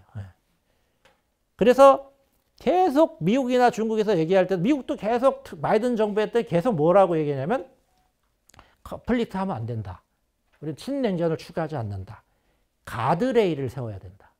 가드레일을 세워야 된다. 계속 미국도 그 얘기예요. 그래갖고 어쨌든 휘발성 높은 이슈를 관리하는 노력들을 하자. 그 바이든 시기에는 아직도 제거됐다는 걸 할 수 없지만 이 부분에서 진행이 됐습니다. 어느 정도는. 예를 들면 우리는 제가 미국과 중국과의 전략 경쟁을 얘기하니까 뭐 전략 경쟁만 계속 하고 있는 거라고 생각하는데 재작년에 그죠? 작년에 아페크 정상회의가 미국 샌프란시스코에서 열렸죠. 그래서 샌프란시스코에서 다시 또 대면 정상회담을 그 시진핑과 바이든이 해서 요러한 이슈, 휘발성 높은 이슈 관리하자. 그런 합의를 했어요. 그래갖고 그 전후로 미국과 중국 사이에는 대화 채널이 한 10몇 개가 지금 움직이고 있습니다. 최고위급에서는 그 설리반, 그죠? 백악관 안보보좌관과 그리고 그 미국의 왕이, 중국의 왕이는 외교부 장관과 그 청와대 안보보좌관 같은 역할 두 개를 다 하고 있어요. 왕이가 혼자서. 여기 둘의 고위급 채널이 있고 그 밑에 경제부총리 간의 회담도 있고 그리고 마약 범죄와 관련된 그 차관급 회의도 있고 AI 관련된 그 협상도 있고 금융과 관련된 협상 채널도 있고 이게 이제 차관급, 장관급, 부총리급 이렇게 해서 한 10몇 개가 그 대화 채널들이 미국과 중국 사이에 작동하고 있습니다. 그게 이제 어떤 거는 조금 성과가 있고 어떤 거는 만나긴 하지만 그렇게 효율이 없는 이런 것도 있겠지만 어쨌든 그거는 이런 것 때문에 휘발성 높은 이슈의 관리 이걸 위해서. 그래서 이렇게 되면 점차 지금 아까 있지만 중장기적으로 조금 장기적인 속성, 복합 경제 하나의 영역에서 승부가 결정나는 건 아니고 여러 영역에서의 경쟁의 결과. 그런데 이 복합 경쟁에서도 가장 중요한 것은 중장기로 보면 제가 보기엔 기술적인 측면. 이게 심리적 효과가 되게 크거든요. 중국의 경제 성장이나 기술적 발전을 미국이 억제에 성공했다. 그럼 다른 나라에 볼 때는 이제 어디에 줄 서야 돼요? 미국한테 줄 서야 되잖아요. 국제적으로. 근데 중국이 돌파하고 있다. 그러면은 좀 생각이 복잡해지죠. 미국이 1등이지만 거기다가만 다 계란을 한 바구니에만 다 담을 수는 없는 거 아니냐. 이런 생각. 이게 글로벌적으로 다른 나라의 심리적인 측면에 주는 영향이 굉장히 크거든요. 그래서 이 신문에서 계속 나오잖아요. 우리나라 언론에서 한 2년 동안 나온 얘기가 중국 경제 곧 망한다는 얘기. 신문 열심히 보시는 분들은 대부분 그런 뉴스로 신문이나 이 언론 뉴스에서 보면. 제가 그런 거 쓰는 기자들 가끔 만나서 뭐라 그러냐면 한국 경제를 걱정해라. 한국 경제를 걱정해라. 니들은 한국 경제를 안 보이냐 이게. 작년에 하도 망한다고 그래서 중국 경제 성장이 마이너스인 줄 알아요. 작년에 경제 성장률이 몇 %지 않으시는 분. 5.2%, 그죠? 5.2%. 아까 제가 말씀 안 드렸는데 중국이 70%, 80%까지 2001년도에 쫓아갔잖아요. 지금은 60% 정도로 떨어졌어요. 그 미국 GDP 대비. 근데 그 사이에 그러면은 한 3년 동안에 중국의 경제 성장률이 미국의 경제 성장률보다 낮았느냐? 낮진 않았어요. 거의 한 2배 가까이는 높았습니다. 근데 왜 그러면 경제 성장 70% 여기가 2배 경제 성장 더 했어. 그러면 70%, 80%, 90% 이렇게 가야 되는데 격차가 왜 다시 6%로 떨어져? 대부분 금융현상입니다. 미국의 경제 성장이 한 2, 3%, 20% 좀 이상 했는데 엄청난 인플레를 동반한 경제 성장을 했어요. 물론 인플레 요인을 제거하고 성장입니다. 그렇지만 인플레 자체가 올라가니까 명목 화폐로서의 그 소득이 엄청나게 미국이 커진 거죠. GDP가. 그래서 이거는 환율 요인과 이제 환율이 또 그 사이에 또 달러 환율이 되게 강화돼 갖고 요거는 한 10년 정도 더 봐야 될 것 같아요. 지금 달러 가치가 어떤 경제적인 실질적 가치를 반영하고 있는 거냐? 아니면은 이게 엄청나게 달러를 찍어서 인플레가 생기면 달러 가치가 떨어져야 되거든요. 경제학적으로 보면. 근데 달러 가치가 더 강화돼요. 트럼프가 당선돼서 한편에서는 재정 적자가 더 심해질 거다. 그래서 국채 가격은 더 떨어지는데 근데 달러는 또 어제 오늘 사이에 그냥 또 강화돼. 이게 좀 이해가 좀 안 되는 상황이 있습니다. 그래서 이게 되게 복잡한 상황이어서 이걸 가지고 1, 2년 상황을 다 평가하기 좀 어려울 것 같고 한 5년은 보고 결과들을 좀 봐야 될 영역인 것 같아요. 근데 어쨌든 그런 그 경쟁에서의 요소들은 중국 경제가 자꾸 그런 그 뉴스들이 나오는 거는 어떤 거는 중국 경제의 불안 요인들을 제대로 설명하고 있는 기사들도 있고 어떤 거는 야 이건 거의 이런 경쟁 구도에서 나오는 심리전 기사가 아니냐 이렇게 요새 제가 그 언론들 그 국제 기사들 보면 조금 이게 심리전 기사 심리전을 계속 받아 쓰는 거 아닌가 하는 게 있어요. 가끔 요새 댓글 보니까 그런 불만을 표시한 분들이 굉장히 많이 늘어났어요. 우크라이나랑 러시아 전쟁도 러시아가 금방 질 것 같더니 우크라이나가 밀린대. 그럼 도대체 뭐냐 그러면 그동안 기사는 이런 문제들. 이게 이제 경쟁이 치열해지고 전쟁적 상황이 되면 어떤 의도가 있는 그 인포메이션이 굉장히 많이 전달이 됩니다. 그걸 좀 우리가 기자들이나 언론에 기대하는 거는 그래도 조금은 추적을 하시는 분들이니까 거기서 심리적인 요소를 좀 제거하고 어떤 가치 저양이 이렇게 표현된다라든지 조금 뭐 불확실한 상황에서 다른 예측은 가능한 거니까 그런 수준을 넘어서는 거는 좀 걸러줘야 되는데 그냥 오는 기사들이 너무 많아서 제가 지금 오늘도 국제관계 갖고 하지만 참 안타깝습니다. 그쪽에서만 좋은 정보를 제공해줘도 사실은 이런 얘기가 훨씬 더 편해지는데 어쨌든 중국과 미국 사이에는 복합 경제이고 장기화되는 양상이다. 이게.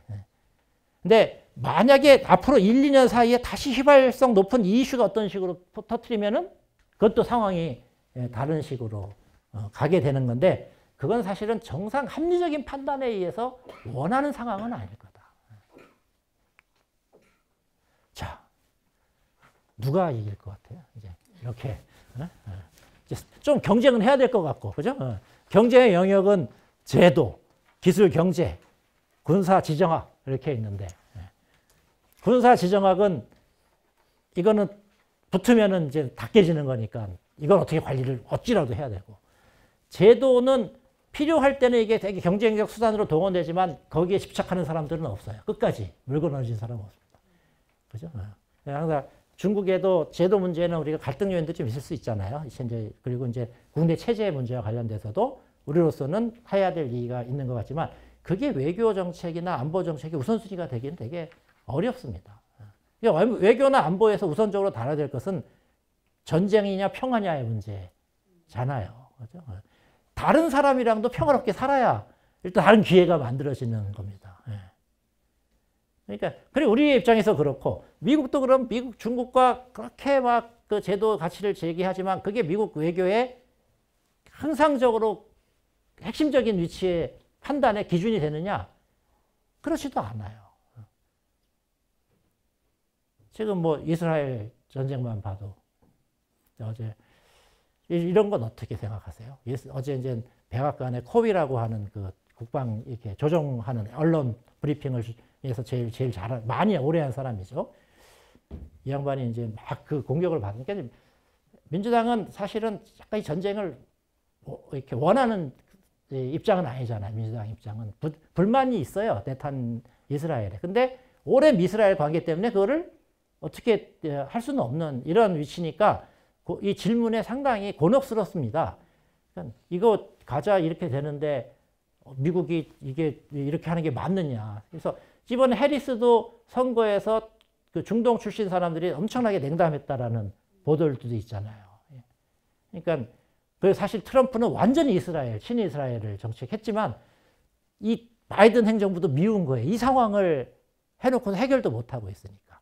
그래서 질문을 누가 했는지 제가 그것까지는 확인을 못했는데 어쨌든 그 질문을 한 거예요. 그러니까 좀 그 사람도 화가 나겠죠. 그래도 참 상황도 복잡하고 그래서 뭐라고 그랬냐면 그러면은 가자 지구의 지원을 미국만큼 한 나라 있으면 나와보라 그래라. 쉽게 얘기하면 우리가 거기에 뭐 식량도 주고 바로 밑에 조롱이 달리죠. 무기를 이스라엘한테 주고 그 무기를 이스라엘에 공격하게 만들어 놓고 거기에 네가 식량 몇 개 줬다고 이게 의약품 줬다고 그게 네가 공헌한 거라고 얘기할 수 있느냐. 이런 상황이란 말이에요. 그러니까 미국도 뭔가 윤리적 기준으로 대외 정책을 다 한다고 보기에는 어렵고 사실은 별로 그렇지도 않습니다. 사우디아라비아 문제 같은 경우에도 그것도 인권 문제 바이든이 굉장히 들고 나왔다가 나중에는 그 유가가 오르니까 어떻게든지 사우디랑 관계를 복원을 해야 되잖아요. 그러기 위해서 또 사우디 가야 되고. 그래서 저도 이제 약간 아니 그 문제는 우리가 도덕적으로 우리가 어떤 사회를 지향하고 어떤 게 맞다고 생각하는 것을 대외적으로 얘기하고 할 필요 없다. 근데 거기에 강제적 수단을 동원해서 어떤 바꾸려고 시도하는 거는 우리한테는 맞지 않고 실현 가능하지도 않고. 그래서 그럼 우리가 이제 예를 들면 중국에 대해서 인권 문제도 제기할 수 있죠. 근데 그게 우리가 하는 옳다고 하는 것을 믿는 거지 그렇다고 중국에서 우리한테 따르도록 해야 되는 수단을 개입시키긴 되게 어렵거든요. 그렇게 할 것 같으면 우리도 사우디랑 관계를 뭐 단절하든지 뭐 어떻게 해. 거기 왕정이잖아, 왕정. 네? 그렇죠? 네. 그러니까 그런 문제들이 조금 있긴 한데요. 네. 그래서 미국과 중국이 겨우 다시 돌아가서 누가 이길 거냐, 누가 이길 거냐. 그러니까 지금 아까 얘기했던 우리에서 이게 이제 이 경쟁이 되니까 사실 이 이슈를 언론에서 많이 소비를 했어요. 아까 제가 말씀드린 게 다 이거에 함의를 갖고 그런 뉴스가 공급되는 겁니다. 왜 중국에 대한 비관론들을 그렇게 확장되고 있는가. 중국이 정말 어려움이 있죠. 중국도 문제가 있죠. 근데 그만큼 비관적이냐. 뭐 이런 이야기들을 이제 해봐야 되는 겁니다. 아까 얘기했던 거는 요거는 이제 다시 제가 특별히 더 얘기할 필요 없고 조금 이제 바이든 후반기에 장기전으로 이렇게 돌아가는 제 대화 채널 같은 경우에도 제가 밑에다가 조금 써놨습니다. 그죠? 네. 예, 바이든, 트럼프는 아까지만 관세를 전체적으로 경제 전반에서 관세를 높이는데 바이든 행정부에서 이제 얘기한 거는 자기들은 스몰 야드 하이 펜스라고 그래요. 그러니까 우리는 핵심적인 부분의 영역에서만 높은 벽을 쌓아서 중국과 단절하고 나머지는 이렇게 하겠다. 그리고 아까 얘기했던 대로 휘발성 높은 이슈는 관리하자. 이게 이제 그 과정에서 등장한 어떤 그 미국식 어떤 수사들을 한번 정리했고 맨 밑에 말씀드린 것처럼 그런 이유로 이런 정부 간 대화도 진행되고 있다는 겁니다. 비관론에서 보면 중국이 이제 지금 경제 발전의 단계는 약간 불확실성이 높은 건 확실합니다. 왜냐하면 우리가 뭐 다른 데 들으시면 알겠지만 중진국 함정이라는 개념을 많이 사용을 해요. 왜냐하면 중진국까지 도달한 나라는 많지만 거기서 고소득 국가군으로 진입한 나라는 거의 없는 겁니다. 2차 대전 이후에. 그러니까 중진국까지 갔다가 다시 저발전 국가로 후퇴하거나 그 중진국 상황에서 오래 정체되거나. 그죠? 그렇게 후퇴한 나라들의 상당 부분이 남미 국가들이 그런 거에 해당되겠죠. 그죠? 네. 중진국까지 가서 고소득 국가군으로 진입한 나라는 몇 개 안 되는데 거기에 한국이랑 타이완이 속한 거죠. 근데 왜 그러면은 중진국까지 가서 고소득 국가군으로 진입하기 그렇게 어려운가? 이거 뭐 그냥 여러 가지 요인들을 생각하지만 경제적으로 보면 중진국까지 갈 때는 국가 시스템이 효율적으로 갖춰져 가지고 자원을 막 투입하면은 앞에 발전했던 모델을 따라 가지고 상당한 경제 성장을 이룰 수가 있습니다. 근데 이제 자원을 투입해 갖고 일어나는 경제 성장에서 효율을 높이는 방향으로. 예를 들면 투입을 많이 하다 보면 예를 들어 자원이라는 게 이제 생산 요소로 보면 예를 들면 노동력이라는 걸 들면 노동력을 초기에 막 투입할 때는 그때는 노동 비용이 싸잖아요. 경제 발전이 되면은 노동 비용, 인건비가 높아지죠.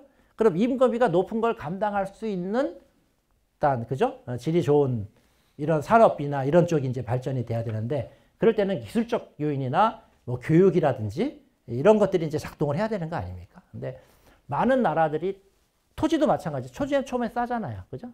그래서 공장을 짓거나 해서 뭐 조금 저기하게 해도 돌려서 움직일 수만 있으면은 소득을 올릴 수가 있는데 땅값이 땅 사용 비용이 올라가면 그 사용 비용을 감당할 수 있는 정도의 부가가치를 생산하는 산업들을 해야 되는데 거기까지 가는 거는 되게 복합적 요인이 갖춰져야 된다. 많은 나라들이 그걸 갖추지 못한 혁신이라든지 교육이라든지 이런 부분들이 없다라는 거죠. 그래서 중국도 이제 사실은 지금 중진국에서 약간 중진국 중에서는 소득이 높은 국가군으로 들어가 있어요. 바로 고소득 국가군의 문턱에 있습니다. 지금 이제 고소득 기준이 뭐 쉽게 GDP로 1인당 GDP로 한 14,000 매년씩 조금씩 올라가요. 지금 한 14,000불보다 조금 높은 수준일 겁니다.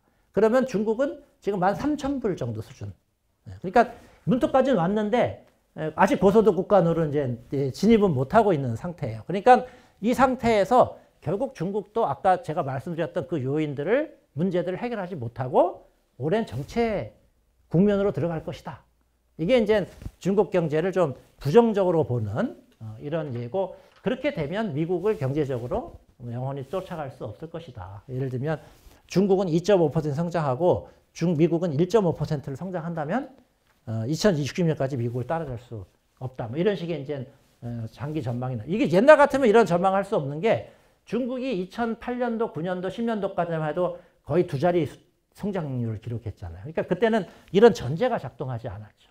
근데 지금은 이게 이렇게 될 수도 있다라는 이렇게 그 불확실성은 좀 존재한다고 보는 겁니다. 근데 아까 말씀드린 것처럼 현실화되지는 않은 거예요. 왜냐하면 중국이 작년에는 5.2%고 올해는 이제 5% 성장 목표를 제시했잖아요. 그러니까 현실과는 아직은 다른 전망이죠. 근데 저는 이 가능성이 전혀 없는 건 아니다. 그죠? 이 정도는 우리가 예상할 리스크의 하나로 넣어야 되는데, 이렇게 가려면은 되게 여러 가지 부정적인 요소들이 중국에서 같이 발생을 해야 된다라는 겁니다. 다른 예상도 있어요. 그러니까 한 4%에서 4.5% 성장을 하게 되면 이런 식의 패턴들로 중국이 한 2030년도 30에서 35년도 사이에는 그 세계에서 GDP가 제일 뭐 많은 나라가 될 것이다. 이렇게 이제 되는 겁니다. 인도가 이제 그 다음으로 쫓아오게 돼 있고요. 근데 이거 장기 예측이니까 이런 가능성이 있지만 이렇게 꼭 맞는다고 보긴 되게 어려워요. 50년대인가 50년대 말인가 60년대 초반에 아시아의 경제 성장을, 아시아 국가, 인도까지 포함해갖고 아시아의 국가들의 미래 경제 성장률을 대단히 열심히 연구해서 발표한 리포트가 있었어요. 거기서 아시아 국가 중에서 경제 성장이 가장 유망한 나라, 어디를 얘기했겠습니까? 일본은 조금 빼고요. 일본 빼고 얘기해요. 일본은 이미 그 전에 상당히 높은 수준에 도달했던 나라이기 때문에 2차 대전 이전에. 동남아시아, 동북아시아, 인도 이렇게. 인도는 있겠죠. 그죠? 그 다음엔. 사실 인도는 그 당시엔 뭐 완전히 사회주의는 아니었으니까, 물론 사회적 요소들이 많긴 했지만. 필리핀입니다. 왜? 영어를 할 줄 알기 때문에. 세계화에. 인도도 사실 그 요인이 많이 그때 그 평가에. 별로 안 맞았죠? 우리도, 그리고 필리핀이 실제로 굉장히 유망한 나라가 돼서, 그러니까 갑자기 시흥이니까 생각이 나네. 우리 재정구 전 의원께서 그 막사이상이라고 받았어요. 저는 뭔지 그때 재정구로 하는 분이 누군지도 모를 때인데, 그냥 외국에서 무슨 상 받았다는데, 막사이상이 이렇게, 대단한 상인가 보다. 신문에 뉴스 나는 거 보니까. 필리핀에. 지금 완전히 또 상황이 이제 달라졌잖아요. 장기 예측 상당히 어려운 겁니다. 그죠? 근데 어쨌든 이런 가능성이 상당한 비율로 같이 있는 거죠. 자, 중국이 제가 보기엔 상당히 버틸 거다. 경제적으로. 버티는 거는 우리가 보면 중국의 것을 보면 경제적으로 되게 저가 상품 만드는 나라처럼 생각을 하잖아요. 잠깐만. 지금 재생에너지에서 제일 유망하고 가능성이 높은 분이 태양광이잖아요. 태양광은 이제 보시면 알겠지만 패널에서 태양 열을 흡수해서 에너지로 전환시키는 패널 시스템이 있잖아요. 패널 시스템이 몇 개의 서플라이 체인으로 구성이 되는데 그걸 한 4개, 5가지 단계로 서플라이 체인을 나눈 거예요. 그럼 마지막 것만 보시면 됩니다. 최근 상황이니까 2021년도. 붉은색이 중국이 그 서플라이 체인에서 차지하는 점유율이에요. 한 중국이 한 태양열 패널 전 세계에서 한 70%에서 80% 점유한다고 보면 됩니다. 전기차. 전기차는 지금 액면으로 경쟁하면 중국 전기차랑 경쟁할 수 있는 전기차가 없어요. 가격이 거의 절반 수준. 같은 성능 대비. 그러니까 지금 유럽에서 중국의 전기차에 대해서 관세를 얼마 전에 부과했잖아요. 그리고 미국은 아직 중국의 전기차가 거의 팔리지도 않는데 7월 달에 중국 전기차에 대해서 관세를 또 추가하는 조치를 바이든 행정부에서 유일한 관세 인상 조치로. 전기차 배터리 부분. 그죠? 배터리는 우리도 좀 세계 점유율이 높죠. 그래서 중국 시장을 제외하면 우리랑 중국이 비중국 시장에서는 1, 2등을 다투는 지금 상태입니다. 근데 지금 중국이 점점 올라오고 있는 상황이죠. 그죠? 우리가 1등이었다가 중국이 따라와서 1등이 되고 뭐 이런 상태가 되고 있으니까.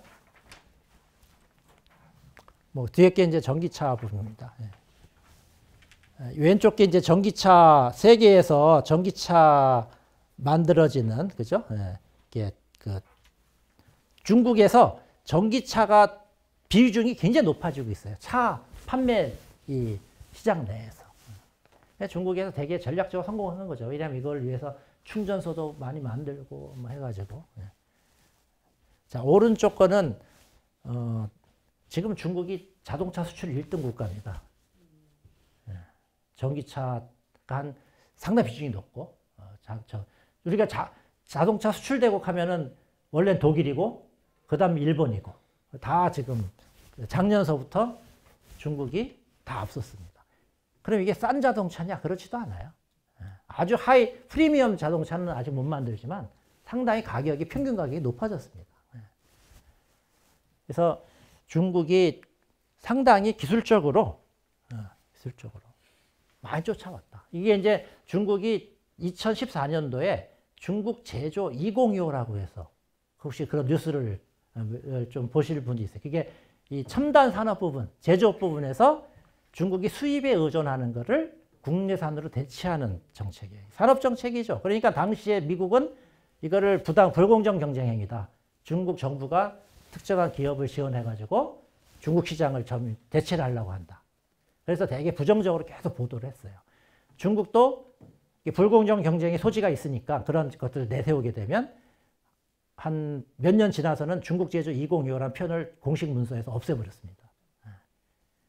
근데 실제로는 그 방향으로 어쨌든 중국의 산업 전체는 그런 방향으로 움직였어요. 그래서 며칠 전에 한 일주일인가 2주일 전에 블룸버그라고 하는 미국 통신사에서 몇 개 그런 리포트가 나왔는데 그 가장 최근에 보고서에서는 15개의 주요 제조업에서 중국이 하나 빼고는 지금 컴페터티브, 세계 시장에서 경쟁력이 있고 또는 리드하는 산업이 됐다.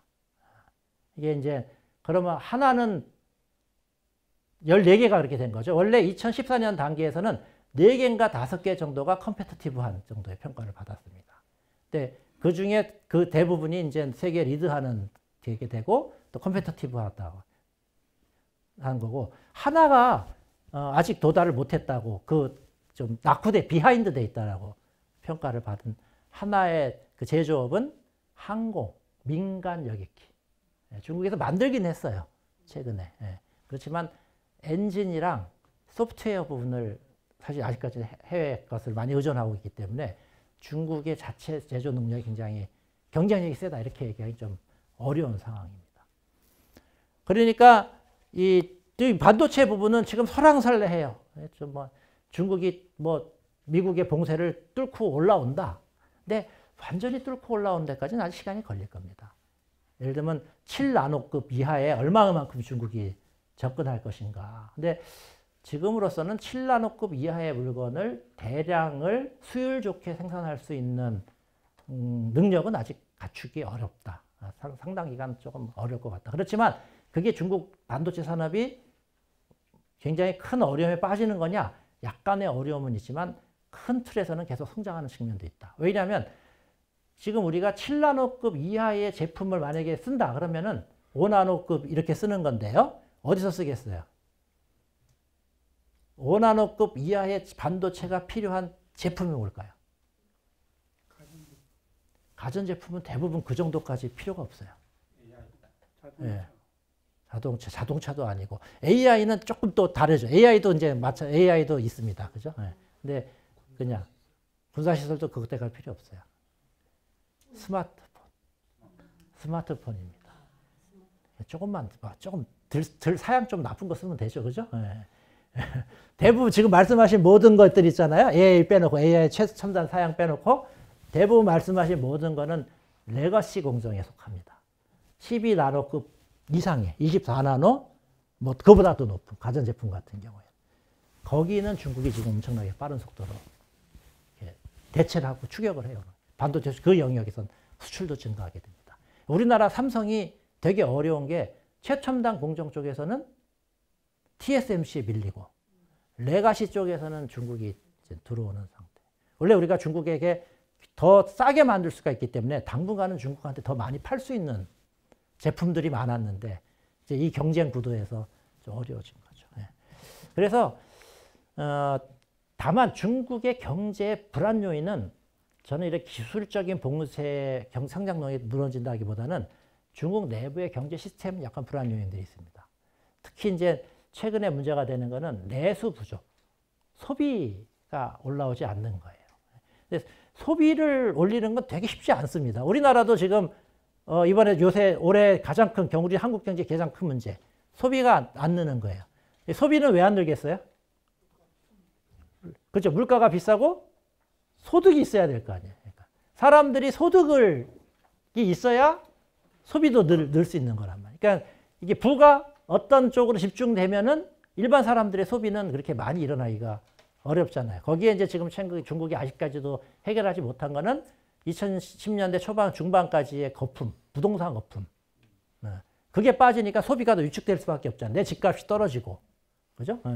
또 집이 안 팔리고 하니까 은행에서도 쪼이고. 그래서 그 문제를 지금 중국에서 어떻게 해결할 것인가 앞으로. 순수 기술적 요인보다는 이런 경제 사이클에서 그리고 그거 연관된 어떤 구조적 문제에서 조금 중국의 문제가 있는 겁니다.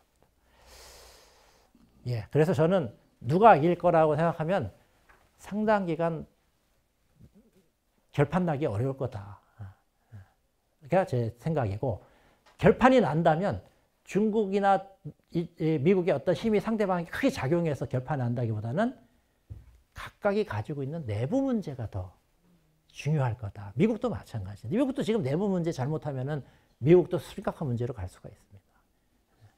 근데 이제 이게 근데 문제는 내부 문제가 심각해질 때 그 문제를 자꾸 싸움으로 돌리려고 하는 이 과정, 이게 지금 위험한 상황. 각자가 자기 내부 문제 해결하는 데서 집중하면은 세계가 약간 지금보다는 편안해질 수가 있는데 잠깐 어려워지는 걸 뭔가 문제를 만들어 갖고 하려고 하는, 이게 지금은 상당히 위기에 요소다. 그런 상태에서 어떻게 해야 되느냐? 뭐 결론 얘기하면 어쨌든 양쪽에서 오는 리스크 요인들을 우리가 좀 관리를 잘 할 수 있어야 되잖아요. 리스크를 키우는 방향으로 움직이면 안 되잖아요. 근데 이제 우리가 최근에 보면 리스크가 약간 키워지는 방향으로 간 측면이 있다는 겁니다. 특히 이제 한중 관계가 그 문제죠. 그죠? 그래서 위기 한중 관계, 이거 보시면 한중 관계 제가 보기엔 최근 2년 동안에 가장 큰 충격을 준 거는 2022년 11월 달에 한미일 정상회담, 캄보디아 프놈펜에서 동아시아 정상회담 할 때 같이 한미일도 참여하는 경우가 있는데 한국은 대부분 매년 가죠. 미국은 왔다 갔다 합니다. 올 때. 그때 와가지고 정상회담을 해서 합의한 게 이겁니다. 한미일이 이런 안보 협력에 대해서 만나고 정상회담 것도 이례적인 거죠. 우리로서는 일본과의 안보 협력은 여러 가지 이유로 그건 제한을 하고 있는 건데, 그죠? 그리고 내용을 보게 되면 삼국 정상은 불법적인 해양 권익 주장과 매립 지역의 군사 강압적 활동을 포함해서 인도 태평양 수역에서 그 어떤 일방적 현상 변경 신규에 강력히 반대한다. 이게 누구한테 반대한다는 거예요? 중국을 강력하게 반대한다는 겁니다. 중국에서 당연히 이 한미일 삼각협력은 누구를 겨냥한 거냐? 자기를 겨냥한 거다. 이렇게 이제 인식한 거예요. 그리고 두 번 때 또 이 문제가 나와요. 대만 관련하고 뭐 어쩌고저쩌고. 대만 협의. 그러니까 중국에서 가장 민감하게 다루는 두 가지 이슈에 대해서 한미일 정상이 하는데 거기에 우리가 껴갖고 이런 공동의 보조를 취하고 있다. 그리고 이런 분위기를 더 악화시킨 게 2023년도 4월 달에 로이터 통신 인터뷰입니다. 대통령의 대만 타이완 해협의 평화와 안정의 유지의 중요성. 이거는 사실은 문재인 대통령이 미국에 갔을 때 2021년도에 갔을 때 한미 정상회담 선에 들어간 표현입니다. 처음 쓴 거는 그 전에 오랫동안 안 쓰다가 이명박 정부 때 썼던 표현이기도 해요. 근데 이거는 중국에서 이 표현 반대합니다. 니들 왜 내정 문제 얘기하냐? 근데 이 정도 얘기하면 반대하는 입장만 표명하지 이렇게 강하게 뭔가 실질적인 행동이 나서서 이렇게 하는 건 아닙니다. 뒤에 부분은 힘에 의한 형상변경 반대. 이거는 그냥 타이완 해협의 안정과 평화를 유지한다. 이게 아니라 너 중국 그렇게 하지 말아라라는 얘기죠. 명확하게. 그리고 북한처럼 지역 차원으로서 세계적 문제다. 중국은 내정 문제로 이걸 얘기하고 있는데. 누가 이런 워딩을 해줬는지. 아까 얘기했지만 중국의 타이완 문제에 대한 입장을 전혀 모르거나 가능성은 없는데 알고 했다면 일부러 우리는 중국이랑 한번 붙어보겠다. 그게 우리가 더 유리하다라고 어떤 이유에서인지 판단한 겁니다. 대결 구도가 유리하다고 판단한 결과라고 봐야 돼요. 여기에 사실은 안 썼지만 그 뒤에 더 큰 문제는 뭐냐면 미국도 타이완 문제에 대해서 되게 중국을 압박하는 입장을 표명하잖아요. 그럴 때도 미국은 그 앞에 항상 뭘 시작하냐면 미국의 하나의 중국 정책에는 변화가 없다. 그렇게 하고 자기 할 얘기를 해요. 근데 우리 대통령이 이때서부터 하나의 중국 정책에 대한 입장을 밝히지 않고 있습니다. 공식적으로. 그러니까 이게 이런 상태에서는 이제 참 관계가 굉장히 어렵고 이런 상태에서 안보 갈등이 북한은 핵무사 남북관계 나쁘니까 북한이 이렇게 돼요. 그러면 또 그 억제한다고 한미일 군사협력 강화하면 북한은 또 중국은 또 지금 상태에서는 북한을 이렇게 규탄하기보다는 왜 북한에서 한 거에 너희들이 제대로 대응하지 않으니까 북한이 저렇게 하는 거 아니냐라고 해서 대북 추가 제재에는 소극적인 태도를 취해요. 그럼 또 우리는 또 왜 너는 북한 저렇게 나쁜 행동 하는데 왜 또 하느냐 하고 또 한판 또 싸움을 붙일 태도로 나간다면 이게 악순환이죠. 그죠? 이 두 가지 문제를 어떻게 해결할 것이냐 이게 문제가 됩니다. 중국은 한국에 대해서는 아직 뭔가를 해보려는 여지는 조금 남겨두고 있어요. 그러니까 아까 말씀드린 것처럼 견제라는 측면이 있는데 되게 이제 소극적으로 대했죠. 당연히 그러니까 한국과의 관계를. 그래서 2011년도 샌프란시스코 아펙에서 미국과 중국도 정상회담하고 일본과 중국도 정상회담했습니다. 혹시 뉴스 보신 분은 알겠지만 우리와 중국은 대충 이런 자리에서 이렇게 악수하고 통역 통해서 몇 마디 하고 한국에서는 시진핑이랑 만나서 회견했다. 이렇게 보도를 하는 식의 상황이 되는 거예요. 그리고 이제 당연히 남북 문제에 대해서는 북한이 내 군사적 행동에 대해 수용성이 중국이 엄청나게 높아졌죠. 웬만한 걸 해도 이제 북한에 대해서는 뭔가 수단을 뭐 설득을 하거나 그런 노력을 하지 않죠. 그래서 이제 이 문제가 계속 이제 아직까지도 남아 있습니다. 해결이 안 돼 있어요. 다만 완전히 한중 관계를 이렇게 나쁘게 결정짓지 않으려고 하는 약간 이제 견인 뭐 이런 것들을 좀 하고 있습니다. 그래서 예를 들면 올해 한중일 정상회담을 했는데 이 한중일 중국은 정상회담에 국가 주석 시진핑과 리창 총리가 같이 움직여요. 어떤 정상 다자회의에는 리창이 갑니다. 그거의 대표적인 게 한중일 정상회담은 총리가 나오는 거고 동아시아 정상회담 때도 총리가 나오는 거예요.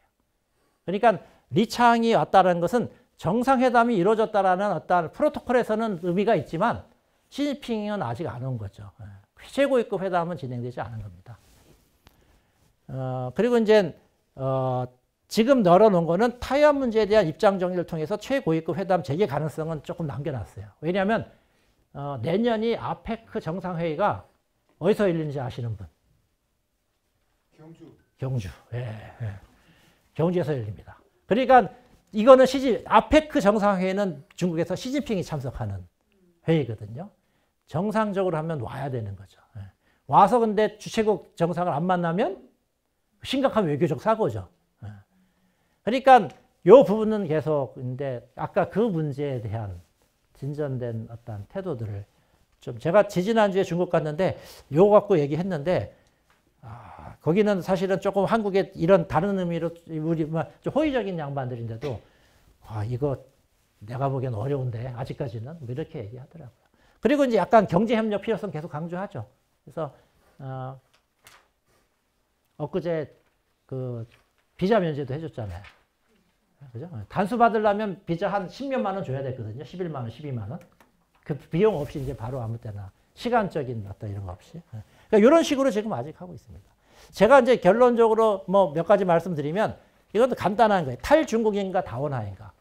중국에 대한 의존도가 너무 높다는 건 문제예요. 그죠? 그렇지만 그 의존도를 줄이는 게 중국을 벗어난 방식은 아닌 거죠. 다른 데를 더 늘려가지고 중국의 비중을 줄여줘야 우리가 계속 발전하는 거지. 그죠? 중국을 줄이면 어떻게 됩니까? 우리가 쭉 떨어지는 거죠. 그래서 그 문제입니다. 지금 중국에서 우리가 구조적으로 보면은 지금 무역 적자가 됐거든요. 우리가 그럼 이게 꼭 필연적이냐? 약간의 필연적인 요속성이 있죠. 왜냐하면 우리가 중국한테 수출했던 중간재, 석유화학 제품이나 반도체를 중국에서 이제 만들기 시작하니까 그런 식의 영역에서 줄어들 수밖에 없어요. 근데 우리가 되게 지금 중국이랑 안 되고 있는 게 중국 시장의 내수 진출입니다. 예를 들면 삼성 핸드폰이 전 세계에서 그래도 판매로는 1등 아니에요? 규모로는? 중국에선 거의 제로에 수렴하잖아요. 이건 비정상적인 거죠. 우리가 이걸 중국에서 팔 수 있는데 못 파는 거라고 봐야 되는 겁니다. 압도적으로 애플의 비중이, 애플이랑 경쟁이 중국에서 안 되거든요. 자동차도 마찬가지죠. 세계 시장에서는 지금 현대 점유율이 점점 높아지고 있는데 중국에서는 거꾸로 떨어져요. 이게 뭐냐면 내수 시장의 진출을 우리가 해야 되거든요. 중간재 부분에서는 좀 줄어들 수밖에 없기 때문에. 근데 그 내수 시장 진출에 불리한 방향으로 최근에 10년 동안 한중 관계가 변화되어 온 겁니다. 그래서 그 문제를 중국을 배제한 세계 시장은 사실 우리가 아까 탈냉전기에 한국이 고소득 국가, 선진국 막 돼갖고 지금은 1인당 소득도 일본보다 앞서고 이런 상황 됐다고 하지만 그 주된 동력이 사실 중국 시장에서 왔거든요. 없애고는 할 수 없는 겁니다.